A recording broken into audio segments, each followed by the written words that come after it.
Discuss ചെയ്യാൻ പോകുന്നത് പീഡിയാട്രിക്സിൽ നിന്നുള്ള സെൻട്രൽ നെർവസ് സിസ്റ്റം ആയിരിക്കും മെയിൻ ആയിട്ട്. അതിനകത്ത് അത് മാത്രമല്ല കുറച്ച് മിസ്ലേനിയസ് ടോപ്പിക്കുകൾ, അതുപോലെ നമ്മുടെ congenital adrenal hyperplasia, ambiguous genital organs, അതുപോലത്തെ കുറച്ച് കാര്യങ്ങൾ കൂടെ നമ്മൾ ഇന്ന് ഡിസ്കസ് ചെയ്യുന്നുണ്ട്. മാത്രമല്ല നമ്മുടെ സീഷറുകൾ, ഫെബ്രൈൽ സീഷറുകൾ, അങ്ങനത്തെ കുറച്ച് സാധനങ്ങളൂടെ നമ്മൾ ഈ ഒരു സെഗ്മെന്റ് നമ്മൾ ഡിസ്കസ് ചെയ്യുന്നുണ്ട്. അപ്പൊ നമുക്ക് ടോപ്പിക്കിലേക്ക് പോവാം. CNS. അപ്പൊ നമ്മൾ ആദ്യം ഡിസ്കസ് ചെയ്യാൻ പോകുന്നത് ഹൈപ്പോക്സിക് ഇസ്കീമിക് എൻകെഫലോപ്പതി എന്ന് പറയുന്ന ടോപ്പിക്കാണ്. ഹൈപ്പോക്സിക് ഇസ്കീമിക് എൻകെഫലോപ്പതി പേരെന്താണ് സംഭവം? ഹൈപ്പോക്സിക്, അതായത് ഹൈപ്പോക്സിയ മൂലം ഇസ്കീമിയ ഉണ്ടായി എൻകെഫലോപ്പതി ബ്രെയിനെ അഫക്ട് ചെയ്യുന്നു. ഹൈപ്പോക്സിക് ഇസ്കീമിക് എൻകെഫലോപ്പതി, ഹൈപ്പോക്സിയ മൂലം ഇസ്കീമിയ ഉണ്ടായി ബ്രെയിനെ അഫക്ട് ചെയ്യുന്നു. അത് ബ്രെയിനെ അഫക്ട് ചെയ്യുന്നത് ആരിലാണ് അഫക്ട് ചെയ്യുന്നത്? നിയോനേറ്റ്സിലാണ് അഫക്ട് ചെയ്യുന്നത്. നിയോനേറ്റ്സിലാണ് നമ്മൾ ഹൈപ്പോക്സിക് ഇസ്കീമിക് എൻകെഫലോപ്പതി കാണുന്നത്. ഈ ഹൈപ്പോക്സിക് ഇസ്കീമിക് എൻകെഫലോപ്പതി മൂലം സീഷേഴ്സ് ഉണ്ടാവും. അതായത് ബ്രെയിനെ അഫക്ട് ചെയ്യുന്ന ഏതൊരു കാര്യത്തിനും സീഷേഴ്സ് ഉണ്ടാവാമല്ലോ. അതുപോലെ തന്നെ ഹൈപ്പോക്സിക് ഇസ്കീമിക് എൻകെഫലോപ്പതിയിലും സീഷേഴ്സ് ഉണ്ടാവും. ഇനി നിയോനേറ്റൽ സീഷേഴ്സ് ഏതാണ് drug of choice? Neonatal seizures എന്ന് പറഞ്ഞു കഴിഞ്ഞാൽ എന്താ? നിയോനേറ്റ്സിൽ ഉണ്ടാകുന്ന കുട്ടികളിൽ ഉണ്ടാകുന്ന സീഷേഴ്സ്, വളരെ ചെറിയ ലെസ് ദാൻ 28 ഡേയ്സിൽ ഉണ്ടാകുന്ന ആ ഒരു ഏജ് ഗ്രൂപ്പിൽ വരുന്നവരാണ് നമ്മൾ നിയോനേറ്റ്സ് പറയുന്നത്. നിയോനേറ്റ്സ് നമ്മൾ നിയോനേറ്റൽ സീഷേഴ്സ് പറയുന്നത്. ഇപ്പൊ drug of choice for neonatal seizure എന്ന് പറയുന്നത് എന്താണ്? ഫിനോബാർബിറ്റോൾ അല്ലെങ്കിൽ ബാർബിറ്റുറേറ്റ്സ്, അതെല്ലാം ഫിനോബാർബിറ്റോൾ ഗ്രൂപ്പിൽ വരുന്നത്. അതാണ് drug of choice in neonatal seizures. Always remember, നമ്മൾ നിയോനേറ്റൽ സീഷേഴ്സിന് മാത്രമേ ഫിനോബാർബിറ്റോൾ നമ്മൾ ഡ്രഗ് ഓഫ് ചോയ്സ് ആയിട്ട് ഉപയോഗിക്കത്തുള്ളൂ. കാരണം ഫിനോബാർബിറ്റോൾ അല്ലെങ്കിൽ ബാർബിറ്റുറേറ്റ്സ് എന്ന് പറയുന്നത് ഒരു അഡിക്ഷൻ പൊട്ടൻഷ്യൽ ഉള്ള ഒരു ഡ്രഗ് ആണ്. അതായത് ഇത് യൂസ് ചെയ്ത് വൺ ടൈം ഇത് അഡൽട്സിൽ യൂസ് ചെയ്ത് കഴിഞ്ഞാൽ ദേ ഹാവ് വിഡ്രോവൽ ടെൻഡൻസീസ്. അതായത് ഇത് ഒരു വട്ടം യൂസ് ചെയ്ത് കഴിഞ്ഞാൽ പിന്നെയും ഇത് യൂസ് ചെയ്തില്ല എന്നുണ്ടെങ്കിൽ വിഡ്രോവൽ, അതായത് ആൽക്കഹോൾ യൂസ് ചെയ്ത് കഴിഞ്ഞാൽ ഉണ്ടാവുന്ന അതേ ഫീച്ചേഴ്സ് ഒക്കെ തന്നെ ഫിനോബാർബിറ്റോളിലും ഒരു പരിധി വരെയൊക്കെ ഉണ്ട് in case of adults. Okay, most neonatal സീഷേഴ്സിൽ തന്നെ like hypoxic ischaemic encephalopathy can lead to neonatal seizures. ആ neonatal seizures drug of choice എന്ന് പറയുന്നത് ഫിനോബാർബിറ്റോൾ ആണ്. Most common type of neonatal seizures എന്ന് പറയുന്നത് എന്താണ്? സട്ടിൽ സീഷേഴ്സ് ആണ്. സട്ടിൽ സീഷേഴ്സ് എന്ന് പറഞ്ഞു കഴിഞ്ഞാൽ ലൈക്ക് വളരെ മൈന്യൂട്ട് ആയിട്ടുള്ള പെട്ടെന്ന് തുടങ്ങി പെട്ടെന്ന് തീരുന്ന ടൈപ്പ് സീഷേഴ്സ് ആണ് സട്ടിൽ സീഷേഴ്സ്. സട്ടിൽ എന്നല്ല നമ്മളത് വായിക്കുന്നത്, സട്ടിൽ എന്നാണ് വായിക്കുന്നത്, subtle seizures. Most common cause എന്ന് പറയുന്നത് എപ്പോഴും അതാണ് hypoxic ischaemic encephalopathy. Most common cause എന്താണ്? Most common cause neonatal seizures എന്ന് പറയുന്നത് ഹൈപ്പോക്സിക് ഇസ്കീമിക് എൻകെഫലോപ്പതിയാണ്. ഓക്കെ, എന്തൊക്കെയാണ് കോസസ് എന്ന് പറയുന്നത്? കോസസ് ചോദിക്കാം. എന്തൊക്കെ കോസസുകൾ വരാം ഈ പറയുന്ന നമ്മുടെ സീഷേഴ്സ് ഉണ്ടാവാൻ? മോസ്റ്റ് കോമൺ കോസ് നമ്മൾ പറഞ്ഞു ഹൈപ്പോക്സിക് ഇസ്കീമിക് എൻകെഫലോപ്പതി. വേറെ എന്തൊക്കെ വരാം? പിരിഡോക്സിൻ ഡെഫിഷ്യൻസി വരാം. പിരിഡോക്സിൻ എന്ന് പറയുന്നത് നമ്മുടെ ബോഡിയിലുള്ള ഒരു വൈറ്റമിൻ ആണ്. വൈറ്റമിൻ B6 ആണ് നമ്മുടെ പിരിഡോക്സിൻ എന്ന് പറയുന്നത്. B6 ഡെഫിഷ്യൻസി അല്ലെങ്കിൽ പിരിഡോക്സിൻ ഡെഫിഷ്യൻസി ഉണ്ടെങ്കിൽ നമുക്ക് സീഷേഴ്സ് ഉണ്ടാവാം. അതുപോലെ തന്നെ ഹൈപ്പോനെട്രീമിയ ഓൾസോ ഹൈപ്പർനെട്രീമിയ, ഈ രണ്ട് കേസുകളിലും ഈ പറയുന്ന സീഷേഴ്സ് ഉണ്ടാവാം. ഹൈപ്പോ കാൽസിമിയ ഉണ്ടെങ്കിലും സീഷേഴ്സ് ഉണ്ടാവാം. ഹൈപ്പോഗ്ലൈസീമിയ ഉണ്ടെങ്കിലും സീഷേഴ്സ് ഉണ്ടാവാം. ഹൈപ്പോ മാഗ്നസീമിയ ഉണ്ടെങ്കിലും സീഷേഴ്സ് ഉണ്ടാവാം. അപ്പം ഹൈപ്പർ പറയുന്നത് നമ്മൾ ഹൈപ്പർനെട്രീമിയാണ്, ബാക്കിയെല്ലാം ഹൈപ്പോ ആണ് പറയുന്നത്. ഈ കേസുകളിലെല്ലാം നമുക്ക് എന്തുണ്ടാവാം? നിയോനേറ്റൽ സീഷേഴ്സ് ഉണ്ടാവാം. നമ്മൾ ഹൈപ്പോഗ്ലൈസീമിയ എന്ന് പറയുന്നത് കൺസിഡർ ചെയ്യുന്ന ഏത് വാല്യൂസ് ആണ്? നിയോനേറ്റ്സില് if the blood glucose level is less than 40 or if the plasma glucose level is less than 45. plasma glucose level നമുക്ക് ഇച്ചിരൂടെ ലൈക്ക് ബ്ലഡ് ഗ്ലൂക്കോസ് ലെവൽ ആണെങ്കിൽ നമ്മൾ ഇച്ചിരൂടെ ഒരു അയവ് കൊടുക്കാം. Blood glucose level less than 40 ആണെങ്കിൽ മാത്രമേ നമ്മൾ എന്ത് പറയത്തുള്ളൂ? ലെസ് ദാൻ 40 ആണെങ്കിൽ മാത്രമേ നമ്മൾ ഹൈപ്പോഗ്ലൈസീമിയ എന്ന് പറയത്തുള്ളൂ. Plasma glucose level less than 45 ആണെങ്കിൽ മാത്രമേ നമ്മൾ എന്ത് പറയത്തുള്ളൂ? Plasma glucose level less than 45 ആണെങ്കിൽ മാത്രമേ നമ്മൾ ഹൈപ്പോഗ്ലൈസീമിയ എന്ന് പറയത്തുള്ളൂ. ഒന്നുകിൽ plasma glucose level less than 45 അല്ലെങ്കിൽ blood glucose level less than 40, ഏതെങ്കിലും ഒന്ന്. ഓക്കെ, ബെസ്റ്റ് പ്രോഗ്നോസ്, അതായത് ഏറ്റവും ബെസ്റ്റ് അല്ലെങ്കിൽ ബെസ്റ്റ് പ്രോഗ്നോസിസ് ഉള്ള ഏത് ടൈപ്പ് ഓഫ് സീഷർ ഏതാ? Focal clonic seizure. Focal clonic seizure, അതായത് ഒരു ഫോക്കൽ ഏരിയയിൽ മാത്രം ക്ലോണസ്, ഇപ്പൊ ഒരു കൈ മാത്രം അല്ലെങ്കിൽ ഒരു കാല് മാത്രം അങ്ങനെ വരുന്നതാണ് ബെസ്റ്റ് പ്രോഗ്നോസിസ് വരുന്നത്. അതാണ് focal clonic seizure. Worst prognosis generalised myoclonic seizure. Generalised body മൊത്തം ക്ലോണസ് പോലെ വരുന്നതാണ് ജനറലൈസ്ഡ് മയോക്ലോണിക് സീഷർ എന്ന് പറയുന്നത്. ഓക്കെ, അപ്പം hypoxic ischaemic encephalopathy, neonatal seizures ഉണ്ട്. Drug of choice phenobarbital. Most common type subtle seizures. Most common cause hypoxic ischaemic encephalopathy. Causes pyridoxine deficiency, hypo or hypernatraemia, hypo calcaemia, hypoglycaemia, hypomagnesaemia. ഹൈപ്പോഗ്ലൈസീമിയയിൽ blood less than 40 mg/dL, plasma less than 45 mg/dL. Best prognosis focal clonic, worst prognosis myoclonic. ഇതെല്ലാം neonatal സീഷേഴ്സിൽ വരുന്നത്. Patterns ഏതൊക്കെ ഇത് ഭയങ്കര important ആണ്. ഈ രണ്ട് പാരഗ്രാഫ് നമ്മുടെ കോളമുകളും ഭയങ്കര ഇമ്പോർട്ടൻ്റ് ടേബിൾ. ഈ ടേബിൾ ഇമ്പോർട്ടൻ്റ് ആണ്, ഈ ടേബിൾ ഭയങ്കര ഇമ്പോർട്ടൻ്റ് ആണ്. അതായത് ഏതൊക്കെയാണ് ഈ പറയുന്ന പാറ്റേൺസ്, എന്തൊക്കെ ടൈപ്പ് ഓഫ് പാറ്റേൺസ് ആണ് നമുക്ക് ഉണ്ടാകുന്നത്. സെർബൽ പാൾസി ആണെങ്കിൽ ഓക്കെ, ഇപ്പൊ പാറ്റേൺസ് ഏതൊക്കെ ഹൈപ്പോക്സിക് ഇസ്കീമിക് എൻകെഫലോപ്പതി വന്നു കഴിഞ്ഞാൽ എന്തൊക്കെ പാറ്റേൺസ് ആണ് അത് ഉണ്ടാവുന്നത്. ഒന്നെങ്കിൽ like it can B cerebral palsy അല്ലെ. സെർബൽ പാൾസി എന്ന് പറയുന്നത് spastic type, most common type എന്ന് പറയുന്നത് സ്പാസ്റ്റിക് ടൈപ്പ് ആണ്. ഇപ്പൊ നമുക്കറിയാം സെർബൽ പാൾസി ഉള്ള കുട്ടികളെ നമ്മൾ ഒരുപാട് കണ്ടിട്ടുണ്ടാവും. അവർന്ന് പറഞ്ഞു കഴിഞ്ഞാൽ അവർക്ക് എപ്പോഴും ഒരു പർട്ടിക്കുലർ ഏരിയയിൽ ഇങ്ങനെ ഒരു മൂവ്മെന്റ് ഉണ്ടാവും. It's very spastic. നമ്മുടെ ഒരു ശരീരത്തിൽ തൊട്ട് കഴിഞ്ഞാൽ വളരെ ടൈറ്റ് ആയിരിക്കും കൈയൊക്കെ. അപ്പൊ കൈ ഇങ്ങനെ ചുരുട്ടി പിടിക്കും, കൈ ഇങ്ങനെ മടക്കി പിടിക്കും, ഇങ്ങനെയൊക്കെ പിടിക്കും. ഇതാണ് സെർബൽ പാൾസിയുടെ യൂഷ്വലി ഒരു ഫീച്ചർ എന്ന് പറയുന്നത്. അതെന്തും അങ്ങനെ പിടിച്ച് അങ്ങനെയുള്ള ഒരു കുട്ടിയെ നിങ്ങൾ കാണുവാണെങ്കിൽ ട്രൈ ടു ലൈക്ക് ലെറ്റ് ഇവരുടെ കൈ ഒന്ന് ലൂസ് ആക്കാൻ നോക്കുക. It's very difficult because they tightly hold on to the hands അല്ലെ. അതാണ് അവരുടെ പ്രത്യേകത എന്ന് പറയുന്നത്. സെർബൽ പാൾസി എന്ന് പറയുന്നത് സ്പാസ്റ്റിക് ടൈപ്പ് ആണ്. ഫ്ലാസ്റ്റിക് ടൈപ്പ് സെർബൽ പാൾസി വളരെ റയർ ആണ്. മോസ്റ്റ് കോമൺലി സെർബൽ പാൾസി നമ്മൾ കാണുന്നത് spastic type of cerebral palsy ആയിരിക്കും. ഓൾസോ സെർബൽ പാൾസി എന്ന് പറയുന്നത് എങ്ങനെയാണ്, നോൺ റിവേഴ്സിബിൾ ആണ്. അതായത് സെർബൽ പാൾസി വന്നു കഴിഞ്ഞാൽ നമുക്കറിയാം യൂഷ്വലി ബർത്ത് ഇഞ്ചുറി, ബർത്ത് ട്രോമകൾ, അതായത് കുട്ടി ഒരുപാട് ടൈം വജൈനൽ കനാൽ ഇരിക്കുകയാണെങ്കിൽ ഈ പറയുന്ന കംപ്രഷൻ ഉണ്ടായിട്ട് ബ്രെയിനിലേക്കുള്ള ബ്ലഡ് സപ്ലൈ കുറയുകയാണ്. ബ്രെയിനിലേക്കുള്ള ബ്ലഡ് സപ്ലൈ, ഹെഡ് മാത്രം വെളി വന്നു, അത് ബാക്കി ഉടൽ വെളി വരുന്നില്ല. അപ്പൊ അത്രയും നേരം ഇങ്ങനെ ഇതുപോലെ ഒരു കംപ്രഷൻ ബോഡി അണ്ടർഗോ ചെയ്യുകയാണെന്നുണ്ടെങ്കിൽ ബ്രെയിനിലേക്കുള്ള ബ്ലഡ് സപ്ലൈ കുറെ കട്ടായി കുറെ നേരം അങ്ങനെ നിൽക്കുക കഴിയുമ്പോൾ സെർബൽ ഹൈപ്പോക്സിക് ഇസ്കീമിക് എൻകെഫലോപ്പതി ഞാൻ പറഞ്ഞു, ആ സാധനം വരും. അത് വന്നു കഴിഞ്ഞാൽ സെർബൽ പാൾസി ഉണ്ടാവാൻ സാധ്യത. സെർബൽ പാൾസി എന്ന് പറയുന്നത് മോസ്റ്റ് കോമൺ ടൈപ്പ് എന്ന് പറയുന്നത് സ്പാസ്റ്റിക് ടൈപ്പ് ആണ്. ഇത് എന്താണ് സെർബൽ പാൾസി എന്ന് പറയുന്നത്? സെർബൽ പാൾസി നോൺ റിവേഴ്സിബിൾ ആണ്, നോൺ പ്രോഗ്രസീവ് ആണ്. നോൺ റിവേഴ്സിബിൾ പറഞ്ഞാൽ ഇത് വൺസ് വന്നു കഴിഞ്ഞാൽ തിരിച്ച് റിവേഴ്സ് ചെയ്യാൻ പറ്റില്ല. അതുപോലെ തന്നെ നോൺ പ്രോഗ്രസീവ് ആണ്.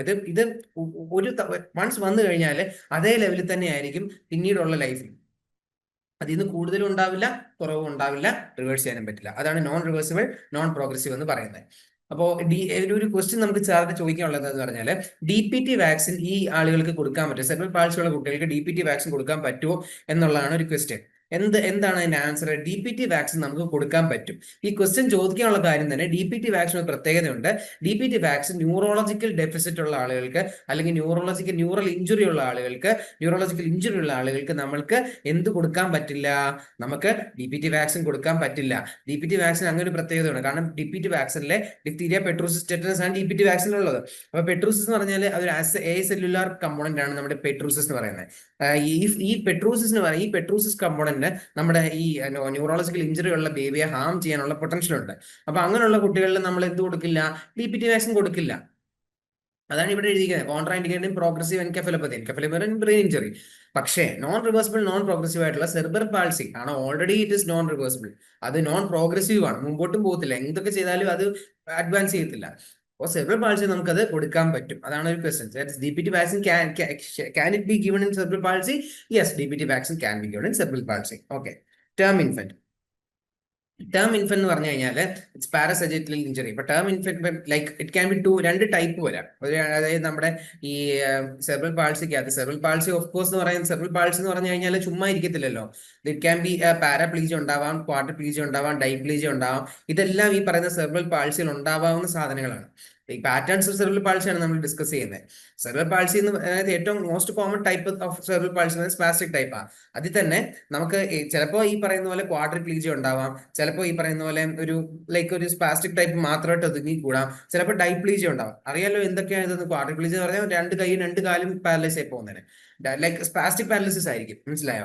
അതേസമയം ഡൈപ്ലീജിയ എന്ന് പറഞ്ഞു കഴിഞ്ഞാൽ രണ്ട് കൈ അല്ലെങ്കിൽ രണ്ട് കാല് മാത്രം, ഏതെങ്കിലും രണ്ട് കൈയോ അല്ലെങ്കിൽ രണ്ട് കാലോ മാത്രം പാരലൈസ്ഡ് സ്പാസ്റ്റിക് പാരലിസിസ് ആയി പോകുന്നതിനാണ് നമ്മൾ എന്ത് പറയുന്നത്? സ്പാസ്റ്റിക് ഡൈപ്ലീജിയ എന്ന് പറയുന്നത്. ഓക്കെ. അപ്പോൾ ഈ ടേം ഇൻഫന്റ് ആണെങ്കിൽ ഈ ടേം ഇൻഫന്റിലും പ്രീ ടേം ഇൻഫന്റിലും സെർബൽ പാൾസി രണ്ട് രീതിയിലാണ് വരുന്നത്. പ്രീ ടേം ഇൻഫന്റ് ആണെന്ന് വിചാരിക്കുക. If it is a preterm infant, നോക്ക് ഇതാണ് പ്രീ ടേം ഇൻഫന്റ്സിന്റെ ബ്രെയിൻ എന്ന് പറയുന്നത്. ഞാൻ ഓൾറെഡി പറഞ്ഞു നമുക്ക് ആന്റിയർ ഫോണലും ഉണ്ട്, പോസ്റ്റർ ഫോണലും ഉണ്ട്. ഈ കുട്ടികൾ ആന്റിയർ ഫോണലിലെ ക്ലോസ് ചെയ്യാൻ ടൈം എടുക്കും, പോസ്റ്റർ ഫോണലിലെ ക്ലോസ് ചെയ്യാൻ ടൈം എടുക്കും. പോസ്റ്റർ ഫോണലിലാണ് ആദ്യം ക്ലോസ് ചെയ്യുന്നത്. ആന്റിയർ ഫോണലിൽ ഏകദേശം 6 months എടുക്കും ക്ലോസ് ആകാൻ വേണ്ടിയിട്ട്. ഓക്കെ. അപ്പൊ അത്രയും നാൾ ഈ ആന്റിയർ ഫോണൽ ഓപ്പൺ ആണല്ലോ. അതെ. അപ്പോൾ ഈ പറയുന്ന സെർബൽ പാൾസി അല്ലെങ്കിൽ ഈ പറയുന്ന പോലെ സെർബൽ പാൾസി സസ്പെക്ട് ചെയ്യുന്ന കുട്ടികളാണെങ്കിൽ, ഇപ്പൊ ഒരു കുഞ്ഞ് ജനിച്ചുകൊണ്ടേ നമുക്ക് സെർബൽ പാൾസി ഉണ്ടോ എന്ന് ഐഡന്റിഫൈ ചെയ്യാൻ പറ്റില്ല. അത് കുറച്ചുകൂടെ ഒന്ന് വലുതായി വരുമ്പോഴേ നമുക്ക് സെർബൽ പാൾസി ഉണ്ടോ എന്നുള്ള കാര്യം നമുക്ക് ഐഡന്റിഫൈഡ് ആവത്തുള്ളൂ, അല്ലേ? ന്യൂനേറ്റ്സ് വലുതായി വരുമ്പോഴേ സെർബൽ പാൾസി ശരിക്കും അതിനെ അഫക്ട് ചെയ്തിട്ടുണ്ടോ നമുക്ക് മനസ്സിലാവത്തുള്ളൂ. ഓക്കെ, അപ്പൊ അതിന് റൂൾ ഔട്ട് ചെയ്യാൻ വേണ്ടി അല്ലെങ്കിൽ നമ്മൾ അത് സസ്പെക്ട് ചെയ്യുന്നുണ്ട് എന്നുണ്ടെങ്കിൽ നമുക്ക് ചെയ്യാൻ പറ്റുന്നത്, ആൻഡ്രൂ ഫോണിൽ ഓപ്പൺ ആണെന്ന് ഞാൻ പറഞ്ഞല്ലോ, നമുക്ക് ഇവിടെ കൂടെ ഒരു ട്രാൻസ് ക്രേനിയൽ USG ചെയ്യാം. ട്രാൻസ് ക്രേനിയൽ USG എങ്ങനെയാണ്? ട്രാൻസ് ക്രേനിയൽ USG ഇവിടെ ഒരു USG പ്രോബ് വെച്ച് കഴിഞ്ഞാൽ നമുക്ക് ഇൻസൈഡ് ബ്രെയിൻ കാണാൻ പറ്റും.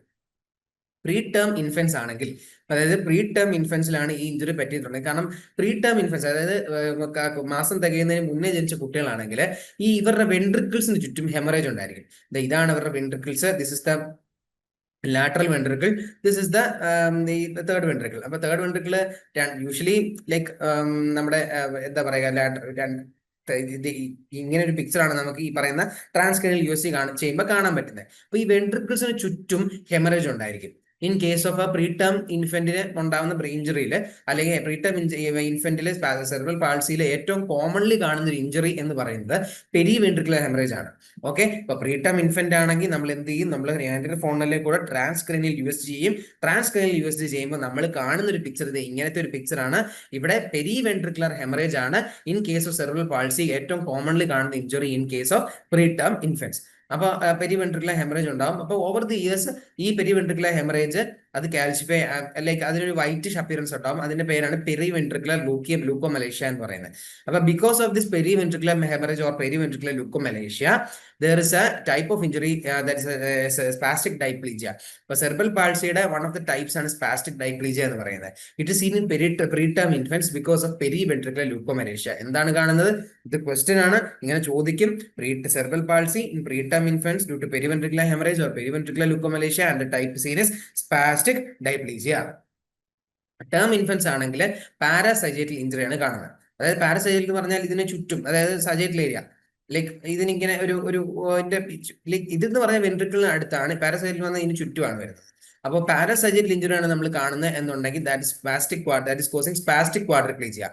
ഓക്കെ, വേറൊരു type seen in term infants എന്ന് പറയുന്നത് സ്റ്റാറ്റസ് മാർമോറാറ്റിസ് ആണ്. That's a choreoathetoid type. അതായത് ഒരു അബ്നോർമൽ മൂവ്മെന്റ് ആണ്. ലൈക്ക് കോറിയ എന്ന് പറഞ്ഞ അബ്നോർമൽ മൂവ്മെന്റ്, ഫ്ലിങ്ങിങ് മൂവ്മെന്റുകൾ, വയലന്റ് മൂവ്മെന്റുകളൊക്കെയാണ്. ലൈക്ക് അത് അങ്ങനത്തെ type of kind of abnormal മൂവ്മെന്റ്സുകളാണ് കോറിയോ അത്തറ്റോയിഡ് ടൈപ്പ് ഓഫ് മൂവ്മെന്റുകൾ എന്ന് പറയുന്നത്. അപ്പോൾ ടേം ഇൻഫൻസിലാണ് സെർബൽ പാൾസി വരുന്നതെങ്കിൽ രണ്ട് രീതിയിൽ വരാം. മോസ്റ്റ് കോമൺലി ഈ പറയുന്ന സ്റ്റാറ്റസ് മാർമോറാറ്റിസ് ആണ്, which is a choreoathetoid type which is causing abnormal body movements. Parasagittal injury ആണെങ്കിൽ സ്പാസ്റ്റിക് ക്വാഡ്രിപ്ലീജിയ ആണ്. സ്പാസ്റ്റിക് ക്വാഡ്രിപ്ലീജിയ എന്ന് പറഞ്ഞു കഴിഞ്ഞാൽ ലൈക്ക് സ്പാസ്റ്റിക് ഉണ്ട്, സ്പാസിസിറ്റി ഉണ്ട്. ക്വാഡ്രിപ്ലീജിയ എന്ന് പറഞ്ഞാൽ രണ്ട് കൈ രണ്ട് കാലും എന്താണ് പാരലൈസ്ഡ് ആണ്. സ്പാസ്റ്റിക് പാരലിസിസ് ആണ് ഉണ്ടാകുന്നത്. And it is because of a parasagittal injury. Okay okay പിന്നെ ബെഡ് സൈഡ് മോണിറ്റർ എന്ന് പറഞ്ഞു കഴിഞ്ഞാൽ നമ്മൾ യൂഷ്വലി നമ്മൾ EEG ചെയ്തില്ലേ, in case of neuronal injury we often do EEG എന്ന് പറഞ്ഞാൽ ഇലക്ട്രോ എൻസെഫലോഗ്രാം ആണ്. അപ്പൊ ഇലക്ട്രോ എൻകെഫലോഗ്രാം നമ്മൾ ചെയ്യുന്നത് പറഞ്ഞാൽ നമുക്ക് അതിന് ഒരുപാട് ഈ പറയുന്ന പോലത്തെ വയറുകളുണ്ട്, ഇങ്ങനെ കണക്ട് ചെയ്യുന്ന പ്രോബുകളുണ്ട്, അത് കാര്യങ്ങളൊക്കെ ഉണ്ട്. പക്ഷെ ഒരു കുഞ്ഞു ബേബിയിൽ ഇത്രമാത്രം വയർ കണക്ട് ചെയ്യാൻ നമുക്ക് പറ്റുമോ? ഇല്ല. അപ്പൊ നമ്മൾ എന്ത് ചെയ്യും? ഈ വയറുകളെല്ലാം കൂടെ സമ്മേറ്റ് ചെയ്തിട്ട് ഒറ്റ വയറായിട്ട്, അതാണ് ഇന്റഗ്രേറ്റഡ് EEG എന്ന് പറയുന്നത്. ആംപ്ലിറ്റ്യൂഡ് ഇന്റഗ്രേറ്റഡ് EEG നമ്മൾ ഒറ്റ വയറായിട്ട് ജസ്റ്റ് അവിടെ അത് മാത്രമേ തലയുടെ അവിടെ വെക്കും. അതിനാണ് നമ്മൾ അതാണ് നമ്മുടെ ബെഡ് സൈഡ് മോണിറ്റർ എന്ന് പറയുന്നത്. ഓക്കെ, ഇനിഷ്യൽ ഇൻവെസ്റ്റിഗേഷൻ ഞാൻ ഓൾറെഡി പറഞ്ഞു, ട്രാൻസ്ക്രൈനിയൽ USG ആണ് to rule out intraventricular haemorrhage. പിന്നെ ഇൻവെസ്റ്റിഗേഷൻ ചോയ്സ് MRI എന്ന് പറഞ്ഞാൽ മാഗ്നറ്റിക് റെസൊണൻസ് ഇമേജിങ്. അപ്പം ഞാൻ ഓൾറെഡി പറഞ്ഞിട്ടുണ്ട്, ബ്രെയിനകത്തെ കാര്യങ്ങളൊക്കെ കാണാൻ വേണ്ടി ഏറ്റവും ബെസ്റ്റ് എന്ന് പറയുന്നത് MRI ആണ്. MRI തന്നെ ഡിഫ്യൂഷൻ വെയ്റ്റഡ് ഇമേജിംഗ് എന്ന് പറയുന്ന ഒരു മോഡ് ഒരു മോഡുണ്ട്. ആ മോഡാണ് MRI. ആ MRI മെഷീന്റെ ഒരു മോഡാണ് ഡിഫ്യൂഷൻ വെയ്റ്റഡ് ഇമേജിംഗ് എന്ന് പറയുന്നത്. ഇതിനെപ്പറ്റി ഞാൻ ഡീറ്റെയിൽ ആയിട്ട് നേരത്തെ ഡിസ്കസ് ചെയ്തിട്ടുള്ള. അപ്പൊ ഇതാണ് നമ്മുടെ ഹൈപ്പോക്സിക് ഇസ്കീമിക് എൻകെഫലോപ്പതിയുടെ ഇൻവെസ്റ്റിഗേഷൻ ചോയ്സ് എന്ന് പറയുന്നത്. Always and always remember it is MRI, that is DWI, diffusion weighted imaging. അതായത് ഇതാണ് നമ്മുടെ ആംപ്ലിറ്റ്യൂഡ് ഇന്റഗ്രേറ്റഡ് EEG എന്ന് പറയുന്ന സാധനം. ഓക്കെ ഓക്കെ അപ്പം നമുക്കറിയാം, ഓൾറെഡി നമുക്ക് ഒരുപാട് പ്രിമിറ്റീവ് റിഫ്ലക്സുകളുണ്ട്. അതായത് നമ്മൾ നിയോനേറ്റ്സ് ആകുന്ന സമയത്ത് നമ്മുടെ ശരീരത്തിലുള്ളതും അത് പിന്നെ വലുതായി മെച്ചുറായി വരുന്ന സമയത്ത് നമ്മുടെ ശരീരത്തിൽ നിന്ന് പോകുന്നതായ ഒരുപാട് നമ്മുടെ നിയോനേറ്റൽ പ്രിമിറ്റീവ് റിഫ്ലക്സുകളുണ്ട്. ഈ പ്രിമിറ്റീവ് റിഫ്ലക്സുകളിൽ കുറെ എണ്ണമൊക്കെ എന്താണ് ഈ പറയുന്ന സെറിബ്രൽ പാൾസി ഉള്ള പേഷ്യൻസിന് പെർസിസ്റ്റ് ചെയ്യും. അത് ഇപ്പോൾ വിട്ടുപോകത്തില്ല. അതിലൊന്നാണ് കോർട്ടിക്കൽ തമ്പ് എന്ന് പറയുന്നത്. ഇത് ഇങ്ങനെ നിൽക്കുന്നതാണ് കോർട്ടിക്കൽ തമ്പ് എന്ന് പറയുന്നത്. മറ്റേത് കമാൻഡോ ക്രോൾ, ഇങ്ങനെ പിന്നെ PUBG-യിലൊക്കെ നമ്മൾ മൂവ് ചെയ്ത് പോകത്തില്ലേ, അതിനാണ് കമാൻഡോ ക്രോൾ എന്ന് പറയുന്നത്. പിന്നെ സിസറിംഗ് ഗേറ്റ് എന്ന് പറഞ്ഞു കഴിഞ്ഞാൽ കാൽമുട്ടുകൾ രണ്ടും കൂടി ഇങ്ങനെ ലൈക്ക് ക്രോസ് ചെയ്ത് വെക്കുന്നതാണ് സിസറിംഗ് ഗേറ്റ്. പേഷ്യന്റ് നമ്മൾ പിടിച്ച് നിർത്തി കഴിഞ്ഞാലും they will try to cross their legs like this.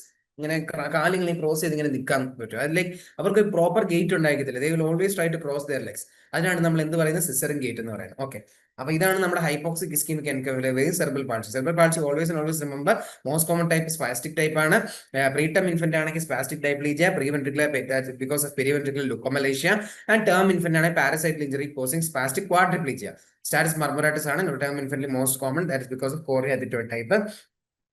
Patterns is cerebral palsy spastic type non-reversible, non-progressive. DPT can be given. Bedside monitor എന്ന് പറഞ്ഞാൽ amplitude integrated EEG ആണ്. That ഞാൻ ഓൾറെഡി എന്താന്ന് പറഞ്ഞു, initial investigation always transcranial ultrasound through the interphone to rule out the intraventricular hemorrhage. And investigation choice എഴുതിയിട്ടുണ്ട് probes around interphone എന്ന്. And investigation choices MRI. MRI എന്ന് പറഞ്ഞാൽ magnetic resonance imaging. അതിൽ തന്നെ diffusion weighted imaging എന്ന് പറയുന്ന മോഡാണ് നമ്മൾ use ചെയ്യുന്നത്. ഇനി ഹൈപ്പോക്സിക് ഇസ്കീമിക് എൻകഫലോപ്പതി ഒരു സ്റ്റേജിംഗ് ഉണ്ട്, അതാണ് സാർനെറ്റ് ആൻഡ് സാർനെറ്റ് സ്റ്റേജിംഗ്. നിങ്ങൾ ഇതെല്ലാം കൂടെ പഠിക്കണോ? വേണ്ട. എന്താണ് നമുക്ക് പഠിക്കാനുള്ളത് ഞാൻ പറഞ്ഞുതരാം. ഇത്ര ആലോചിച്ചാൽ മതി. സ്റ്റേജ് 1 എന്ന് പറയുന്നത് ഒരു ഹൈപ്പർ അലേർട്ട് സ്റ്റേജ് ആണ്. അതായത് ഹൈപ്പർ അലേർട്ട് സ്റ്റേജിൽ എന്താ സംഭവിക്കുക? Stage 1 is actually stage 1 hypoxic ischemic staging. ഇത് സ്റ്റേജ് 1 സ്റ്റേജ് 1 സ്റ്റേജ് 2 സ്റ്റേജ് 3 ആയിട്ടാണ് ഹൈപ്പോക്സിക് ഇസ്കീമിക് എൻകഫലോപ്പതി സ്റ്റേജുകൾ ഡിവൈഡ് ചെയ്തിട്ടുള്ളത്. ഇതിൽ സ്റ്റേജ് 1 എല്ലാം ഓവർ ആക്റ്റീവ് ആയിട്ടുള്ളത്. അതായത് പേഷ്യന്റ് ഹൈപ്പർ അലേർട്ട് ആണ്, പോസ്റ്ററിംഗിൽ ചെറിയ ഡിസ്റ്റൽ ഫ്ലക്ഷൻ ഉണ്ട്, സ്ട്രെച്ച് റിഫ്ലക്സുകൾ ഓവർ ആക്റ്റീവ് ആണ്, സ്ട്രോങ് സ്മോളസ് റിഫ്ലക്സ് ഉണ്ട്, ടോണിക് നെക്ക് റിഫ്ലക്സ് ഉണ്ട്, പ്യൂപ്പിൾസ് മിഡ്രിയാസിസ് ആണ്. മിഡ്രിയാസ് പറഞ്ഞാൽ പ്യൂപ്പിൾസ് ഡയലേഷൻ ആണ് നമ്മൾ പറയുന്നത്. പക്ഷെ സീഷേഴ്സ് ഉണ്ടോ? ഇല്ല. എല്ലാം ഹൈപ്പർ അലേർട്ട് ആണ്, എല്ലാം ഓവർ ആക്റ്റീവ് ആണ്, അതാണ് എല്ലാമാണ് സ്റ്റേജ് 1. പക്ഷെ എന്തില്ല? സീഷറുകളില്ല. സ്റ്റേജ് 2 എന്ന് പറഞ്ഞാൽ എല്ലാം ലെതാർജിക് ആണ്. അതായത് ലെവൽ ഓഫ് കോൺഷ്യസ് ലെതാർജിക് ആണ്, ആക്ടിവിറ്റി ഡിക്രീസ്ഡ് ആണ്, ഹൈപ്പോട്ടോണിയ ആണ്. സ്ട്രെച്ച് റിഫ്ലക്സുകൾ നോക്കണ്ട, ബാക്കിയെല്ലാം നോക്കാം. മോറോസ് റിഫ്ലക്സ് വീക്ക് ആണ്, പ്യൂപ്പിൾസ് കൺട്രാക്ട് ആണ്, എല്ലാം ചെറുതാ വീക്കാ സ്റ്റേജ് 2. പക്ഷെ സീഷേഴ്സ് ഉണ്ടോ? ഉണ്ട്. അതാണ് ഡിഫറൻസ്. സ്റ്റേജ് 1 സീഷേഴ്സ് ഇല്ല, സ്റ്റേജ് 2 സീഷേഴ്സ് ഉള്ളത്. സ്റ്റേജ് 3 എന്ന് പറഞ്ഞാൽ മൊത്തത്തിൽ ഒരു കോമ സ്റ്റേജിലേക്ക് പോകുന്നതാണ് നമ്മൾ സ്റ്റേജ് 3 എന്ന് പറയുന്നത്. ഇങ്ങനെ പഠിച്ചാൽ മതി. എല്ലാം കൂടെ ഓരോന്നായിട്ട് എടുത്ത് വെച്ച് പഠിക്കണമെന്നില്ല, അത് ഇമ്പോർട്ടന്റ് അല്ല. സ്റ്റേജ് 1 സീഷേഴ്സ് ഇല്ല, സ്റ്റേജ് 2 സീഷേഴ്സ് ഉണ്ട്, സ്റ്റേജ് 3 സീഷേഴ്സ് അൺകോമൺ ആണ്. നെക്രോട്ടൈസിങ് എൻട്രോകൊളൈറ്റിസ് ഇത് ഞാൻ നേരത്തെ ഡിസ്കസ് ചെയ്യാൻ വെച്ചിരുന്നതാണ്, പക്ഷെ നമുക്ക് ഡിസ്കസ് ചെയ്യാൻ പറ്റില്ല. It's actually part of gastro intestinal system. ഇപ്പം നെക്രോട്ടൈസിങ് എൻട്രോകൊളൈറ്റിസിന്റെ ഇപ്പം നമ്മൾ CNS എന്ന് പറഞ്ഞാൽ നമുക്ക് മെയിൻ ആയിട്ട് ഇത് രണ്ടുമാണ് ഡിസ്കസ് ചെയ്യാനുള്ളത്. നമ്മൾ ഫെബ്രൽ സീഷനോട് ഡിസ്കസ് ചെയ്യാറുണ്ട്, പക്ഷേ അത് ഈ ടോപ്പിക്കിന്റെ ഏറ്റവും അവസാനത്തിലേക്കാണ് നമ്മൾ വെച്ചിരിക്കുന്നത്. അത് നമ്മൾ ഡിസ്കസ് ചെയ്യും. അപ്പൊ നമുക്ക് നെക്രോട്ടൈസിങ് എൻട്രോകൊളൈറ്റിസിനെ പറ്റി പറയാം. നെക്രോട്ടൈസിങ് എൻട്രോകൊളൈറ്റിസ് എന്ന പേര് പോലെ തന്നെ ലൈക്ക് ഇറ്റ്സ് ആക്ച്വലി എൻട്രോകൊളൈറ്റിസ് നമ്മളെ ഗ്യാസ്ട്രോ ഇൻറ്റസ്റ്റൈനൽ സിസ്റ്റത്തിനെ അഫക്ട് ചെയ്യുന്ന ഒരു disease where there is necrotizing infection. Necrotizing enterocolitis എന്ന് പറഞ്ഞാൽ there is necrotic infection of the bowels. അതിനാണ് necrotizing enterocolitis എന്ന് പറയുന്നത്. അപ്പൊ ഇതിനകത്ത് റിസ്ക് ഫാക്ടേഴ്സ് എന്തൊക്കെയാണ്? Preterm, formula and patent ductus arteriosus. എന്തൊക്കെയാ റിസ്ക് ഫാക്ടേഴ്സ് പറയുന്നത്? 1 പ്രീടേം ബേബി ആയിരിക്കാം, 2 ഫോർമുല ഫീഡിംഗ് ഉണ്ടായിരിക്കാം, 3 പേറ്റന്റ് ഡക്ടസ് ആർട്ടീരിയോസിസ്. ഈ 3 സാധനങ്ങളാണ് ഇത് റിസ്ക് ഫാക്ടേഴ്സ്. പ്രീടേം ബേബി എന്ന് പറയുന്ന റിസ്ക് ഫാക്ടർ ആണ്. ഫോർമുല ഫീഡിംഗ് അത് ഇമ്പോർട്ടന്റ് ആണ്. പ്രീടേം baby along with formula feeding രണ്ടും കൂടെ മാറിയ കോമ്പിനേഷൻ ആണ് നെക്രോട്ടൈസിങ് എൻട്രോകൊളൈറ്റിസ് വരാൻ വേണ്ടിയിട്ട്. അപ്പോൾ ഓൾവേസ് നമ്മൾ ഈ പറയുന്ന കുട്ടികളുടെ ആശുപത്രിയിലൊക്കെ പോയി കഴിഞ്ഞാൽ അവിടുത്തെ പീഡിയാട്രീഷ്യൻ എന്തിനെ like they always go against formula feeding ചെയ്യേണ്ട എന്നാണ് പല പീഡിയാട്രീഷ്യൻസും പറയുന്നതിന്റെ കാരണം ഇതാണ്. Because if the baby is preterm അല്ലെങ്കിൽ ബേബിക്ക് എന്തെങ്കിലും രീതിയിലുള്ള ഒരു ബുദ്ധിമുട്ട് ഉണ്ടായിട്ടുണ്ട് എന്നുണ്ടെങ്കിൽ when you formula feed it commonly affects our the colon. അതാണ് നെക്രോട്ടൈസിങ് എൻട്രോകൊളൈറ്റിസ് ഉണ്ടാക്കാനുള്ള വലിയ റിസ്ക് ഫാക്ടർ ആണ്. ആൻഡ് ഓൾസോ ഇതൊരു യുണീക് ഇതാണ്, അതായത് patent ductus arteriosus. Patent ductus arteriosus ഞാൻ ഓൾറെഡി പറഞ്ഞു, അയോർട്ടയും പൾമണറി ആർട്ടറിയും തമ്മിലുള്ള കണക്ഷൻ ആണ് ഞാൻ ഇന്നലെ ഡിസ്കസ് ചെയ്തായിരുന്നു. അപ്പോൾ പേറ്റന്റ് ഡക്ടസ് ആർട്ടീരിയോസിസ് ഉള്ള പേഷ്യന്റ് ആണെങ്കിൽ നെക്രോട്ടൈസിങ് എൻട്രോകൊളൈറ്റിസിനുള്ള സാധ്യത കൂടുതലാണ്. Okay, modified bell staging. എന്തൊക്കെയാണ് മോഡിഫൈഡ് ബെൽ സ്റ്റേജിങ്ങിൽ വരുന്നത്? ഇപ്പൊ മോഡിഫൈഡ് ബെൽ സ്റ്റേജിംഗ് എന്ന് പറയുന്നത് നെക്രോട്ടൈസിങ് എൻട്രോകൊളൈറ്റിസിന്റെ ഒരു സ്റ്റേജിങ് ക്ലാസിഫിക്കേഷൻ ആണ് മോഡിഫൈഡ് ബെൽ സ്റ്റേജിംഗ് എന്ന് പറയുന്നത്. പിന്നെ അത് സ്റ്റേജുകൾ എങ്ങനെ ഡിവൈഡ് ചെയ്തിരിക്കുന്നത്? 1A 1B 2A 2B 3A 3B. എങ്ങനെയാണ്? 1A 1B 2A 2B 3A 3B. ഇപ്പൊ 1A എന്ന് പറഞ്ഞു കഴിഞ്ഞാൽ ബാറ്റ്. ഏതൊക്കെയാ? Bradycardia, apnoea, temperature instability. ഏതൊക്കെയാണ് ഈ മോഡിഫൈഡ് ബെൽ സ്റ്റേജിംഗിൽ? സ്റ്റേജ് 1A എന്ന് പറഞ്ഞു കഴിഞ്ഞാൽ ബാറ്റ് ആണ്. സിസ്റ്റമിക് സയൻസ് ഏതൊക്കെയാ? Bradycardia, apnoea and temperature instability. Treatment എന്ന് പറഞ്ഞാൽ NPO വെക്കണം and antibiotics have to be given for 3 days. 1B എന്ന് പറഞ്ഞാൽ there is a bloody stool. Treatment NPO വെക്കണം, antibiotic for 3 days, same as 1A. 2A എന്താ സംഭവിക്കുക? ഇവിടെ ഇച്ചിലൂടെ ലൈക്ക് പ്രോഗ്രസ് ചെയ്ത് സിവിയർ ആയി, ബവൽ സൗണ്ടുകൾ ആബ്സെന്റ് ആയി. Also there is gas collection inside the bowel loops. അതാണ് ന്യൂമറ്റോസ് ഇൻറ്റസ്റ്റൈനാലിസ് എന്ന് പറയുന്നത്. ട്രീറ്റ്മെന്റ് എങ്ങനെയാ? NPO വെക്കണം, antibiotics for 7 to 10 days. Two B എന്ന് പറഞ്ഞാൽ എന്താ? Metabolic acidosis, thrombocytopenia, portal venous ഗ്യാസുകൾ. അപ്പൊ ഇവിടുന്ന് പിന്നെയും അഡ്വാൻസ് ആയിട്ടാണ് 2B വരുന്നത്. 2Bയിൽ ആസിഡ് ബേസ്ഡ് ഇൻസഫിഷ്യൻസിയും വരും, that's metabolic acidosis, and also platelet count കുറയും, ത്രോംബോസൈറ്റോപിനിയ ഉണ്ടാവും, and also portal venous gas. അതായത് ഇൻഡസ്ട്രിയിൽ ഉണ്ടായിരുന്ന ഗ്യാസ് എങ്ങോട്ട് കയറി? പോർട്ടൽ വെയിനിലേക്ക് കയറി. അപ്പൊ അത് കൂടുതൽ വഷളാവുകയാണ്. മനസ്സിലായോ? അപ്പൊ ട്രീറ്റ്മെന്റ് എങ്ങനെയാണ്? ഇവിടെ 14 days ആന്റിബയോട്ടിക് കൊടുക്കണം, അലോങ് വിത്ത് NPO. NPO എന്ന് പറഞ്ഞാൽ വായിക്കൂടെ ഭക്ഷണം കഴിക്കാതിരിക്കുന്നതാണ് നമ്മൾ NPO എന്ന് പറയുന്നത്, നിൽപ്പറോൾ. 3A 3B. 3A എന്ന് പറഞ്ഞു കഴിഞ്ഞാൽ there is bradycardia, there is acidosis, already acidosis എന്ന് പറഞ്ഞാൽ അപ്പൊ അസിഡോസിസ് വരും, there is apnoea, there is disseminated intravascular coagulation. ഇതൊക്കെ എന്താണെന്ന് മനസ്സിലായാലും, ഡിസെമിനേറ്റഡ് ഇൻട്രാവാസ്കുലർ കോയാഗുലേഷൻ എന്ന് പറഞ്ഞു കഴിഞ്ഞാൽ നമ്മുടെ ബോഡിക്കകത്ത് ക്ലോട്ടിംഗ് ഫാക്ടേഴ്സ് എല്ലാം യൂസ്ഡപ്പ് ആയിട്ട് ഭയങ്കരമായ രീതിയിൽ ബ്ലീഡിംഗ് ഉണ്ടാകുന്നു. പ്ലേറ്റ്ലെറ്റ് കൗണ്ട് നോക്കുകയാണെങ്കിൽ അത് കുറവായിരിക്കും, ക്ലോട്ടിംഗ് ഫാക്ടറുകൾ കുറവായിരിക്കും. ഇതിനെല്ലാം കൂടെ നമ്മൾ പറയുന്ന പേരാണ് ഡിസെമിനേറ്റഡ് ഇൻട്രാവാസ്കുലർ കോയാഗുലേഷൻ എന്ന് പറയുന്നത്. അപ്പൊ നമ്മുടെ ബോഡിയിൽ സെപ്സിസ് ആയിട്ടുള്ള കണ്ടീഷനുകൾ, ഇതുപോലത്തെ കണ്ടീഷനുകളൊക്കെ വരുമ്പോൾ DIC വരാനുള്ള സാധ്യതകൾ കൂടുതലാണ്, especially when the condition severe. Also ascites വരും. ലൈക്ക് ഓൾറെഡി നമ്മൾ പോർട്ടൽ വീനസ് ഗ്യാസ് പറഞ്ഞപ്പോൾ ലിവറിനെ എഫക്ട് ചെയ്യും, പയ്യെ അസൈറ്റിസിലേക്ക് മാറും. പിന്നെ ട്രീറ്റ്മെന്റ് എങ്ങനെയാണ്? NPO antibiotic for 14 days, and also fluid resuscitation. ഇപ്പൊ ഈ ഒരു റീജിയനിലേക്ക് എത്തുമ്പോഴത്തേക്ക് 3A എത്തുമ്പോഴത്തേക്ക് ഫ്ലൂയിഡ് ഡെഫിസിറ്റ് വന്നു തുടങ്ങും.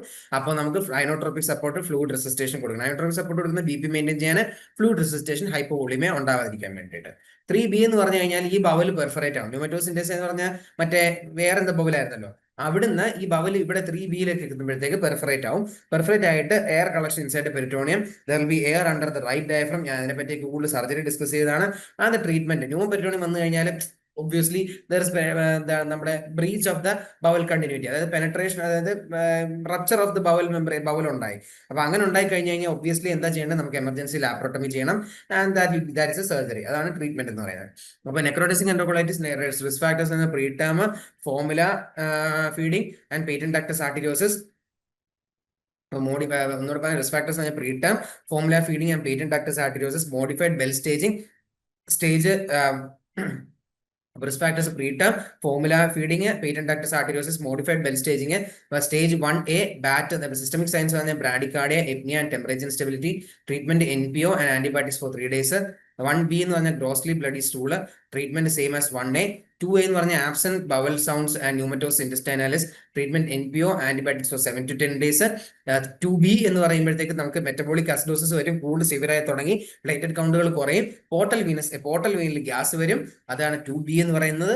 ട്രീറ്റ്മെന്റ് എന്ന് പറഞ്ഞാൽ NPO, keep the patient NPO and give him antibiotics for 14 days. 3A എന്ന് പറയുമ്പോൾ അവിടെയും പിന്നെയും ബ്രാഡിക്കാർഡിയ വരികയാണ്, പക്ഷെ ഇവിടെ കൂടുതൽ വഷളാവുകയാണ് conditions. There is apnoea, there is acidosis, disseminated intravascular coagulation വരും, അസൈറ്റിസ് വരും. ഇതെല്ലാം 3Aയുടെ ഫീച്ചേഴ്സ് ആണ്.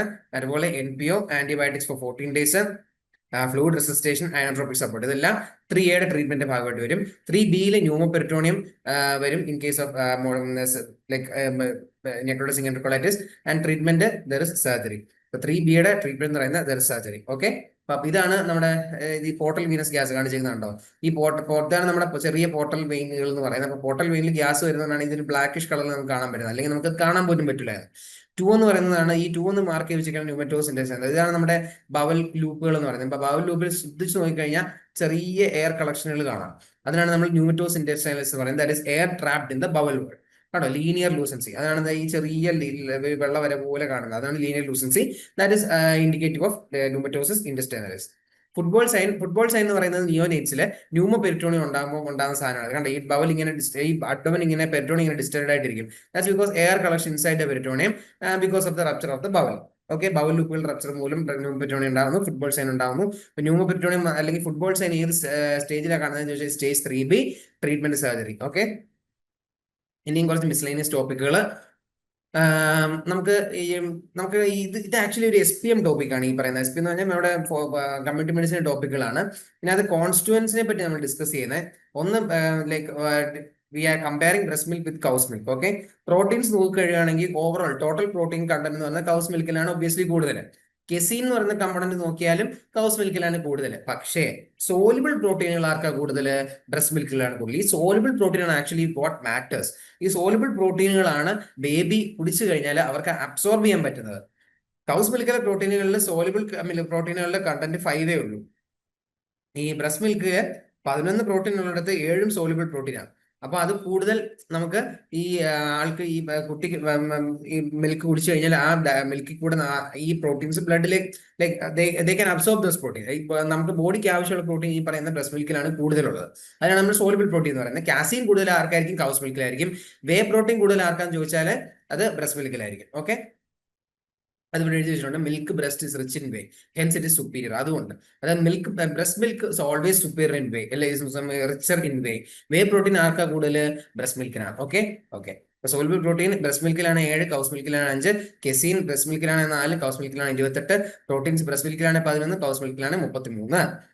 ഓക്കെ, അപ്പം ടൗറിൻ കൂടുതലാണ്, സൾഫർ അമിനോ ആസിഡുകൾ കൂടുതൽ. അപ്പൊ ടൗറിൻ സൾഫർ അമിനോ ആസിഡ് എന്നൊക്കെ പറഞ്ഞാൽ it's A type of amino ആസിഡുകൾ. അപ്പൊ ഈ അമിനോ ആസിഡ് അതായത് ഇത് ബോഡിയുടെ ബേബിയുടെ ന്യൂറൽ ഡെവലപ്മെന്റ്, അതായത് ബേബിയുടെ സെൻട്രൽ നെർവസ് സിസ്റ്റം ഡെവലപ്മെന്റിന് ഏറ്റവും ഇമ്പോർട്ടന്റ് ആയിട്ടുള്ള അമിനോ ആസിഡുകളാണ് ഈ ടൗറിനും ഈ സൾഫർ അമിനോ ആസിഡും. അതെല്ലാം ഈ പറയുന്ന ബ്രസ്റ്റ് മിൽക്കിലാണ് കൂടുതൽ.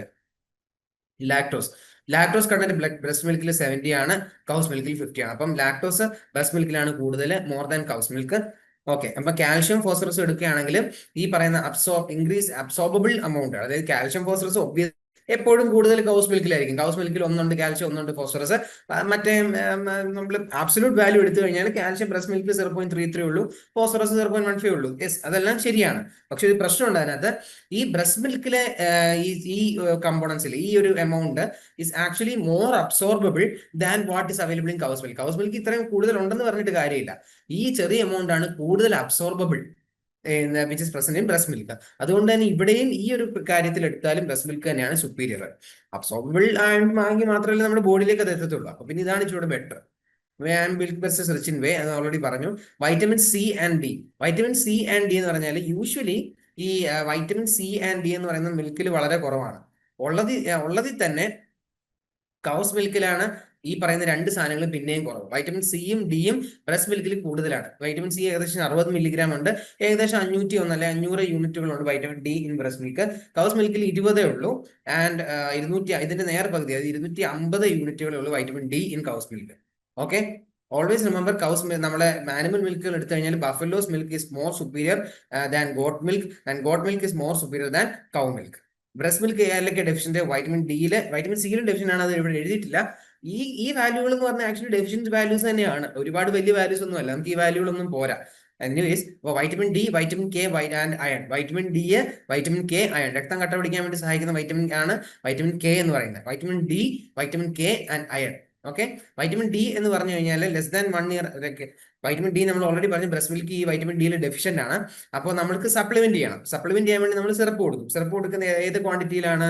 ലെസ് ദാൻ 1 ഇയർ ആണെങ്കിൽ 400 international units per decilitre international units vitamin D. More than 1 year ആണെങ്കിൽ 600 ഇന്റർനാഷണൽ യൂണിറ്റ്സ് ആയിരിക്കും നമ്മൾ കൊടുക്കുന്നത്. വൈറ്റമിൻ കെ കൊടുക്കുന്നത് എങ്ങനെ? വൈറ്റമിൻ കെ 1 mg ആണ്. 1 mg വൈറ്റമിൻ K1 എന്ന് ഓർത്താൽ മതി.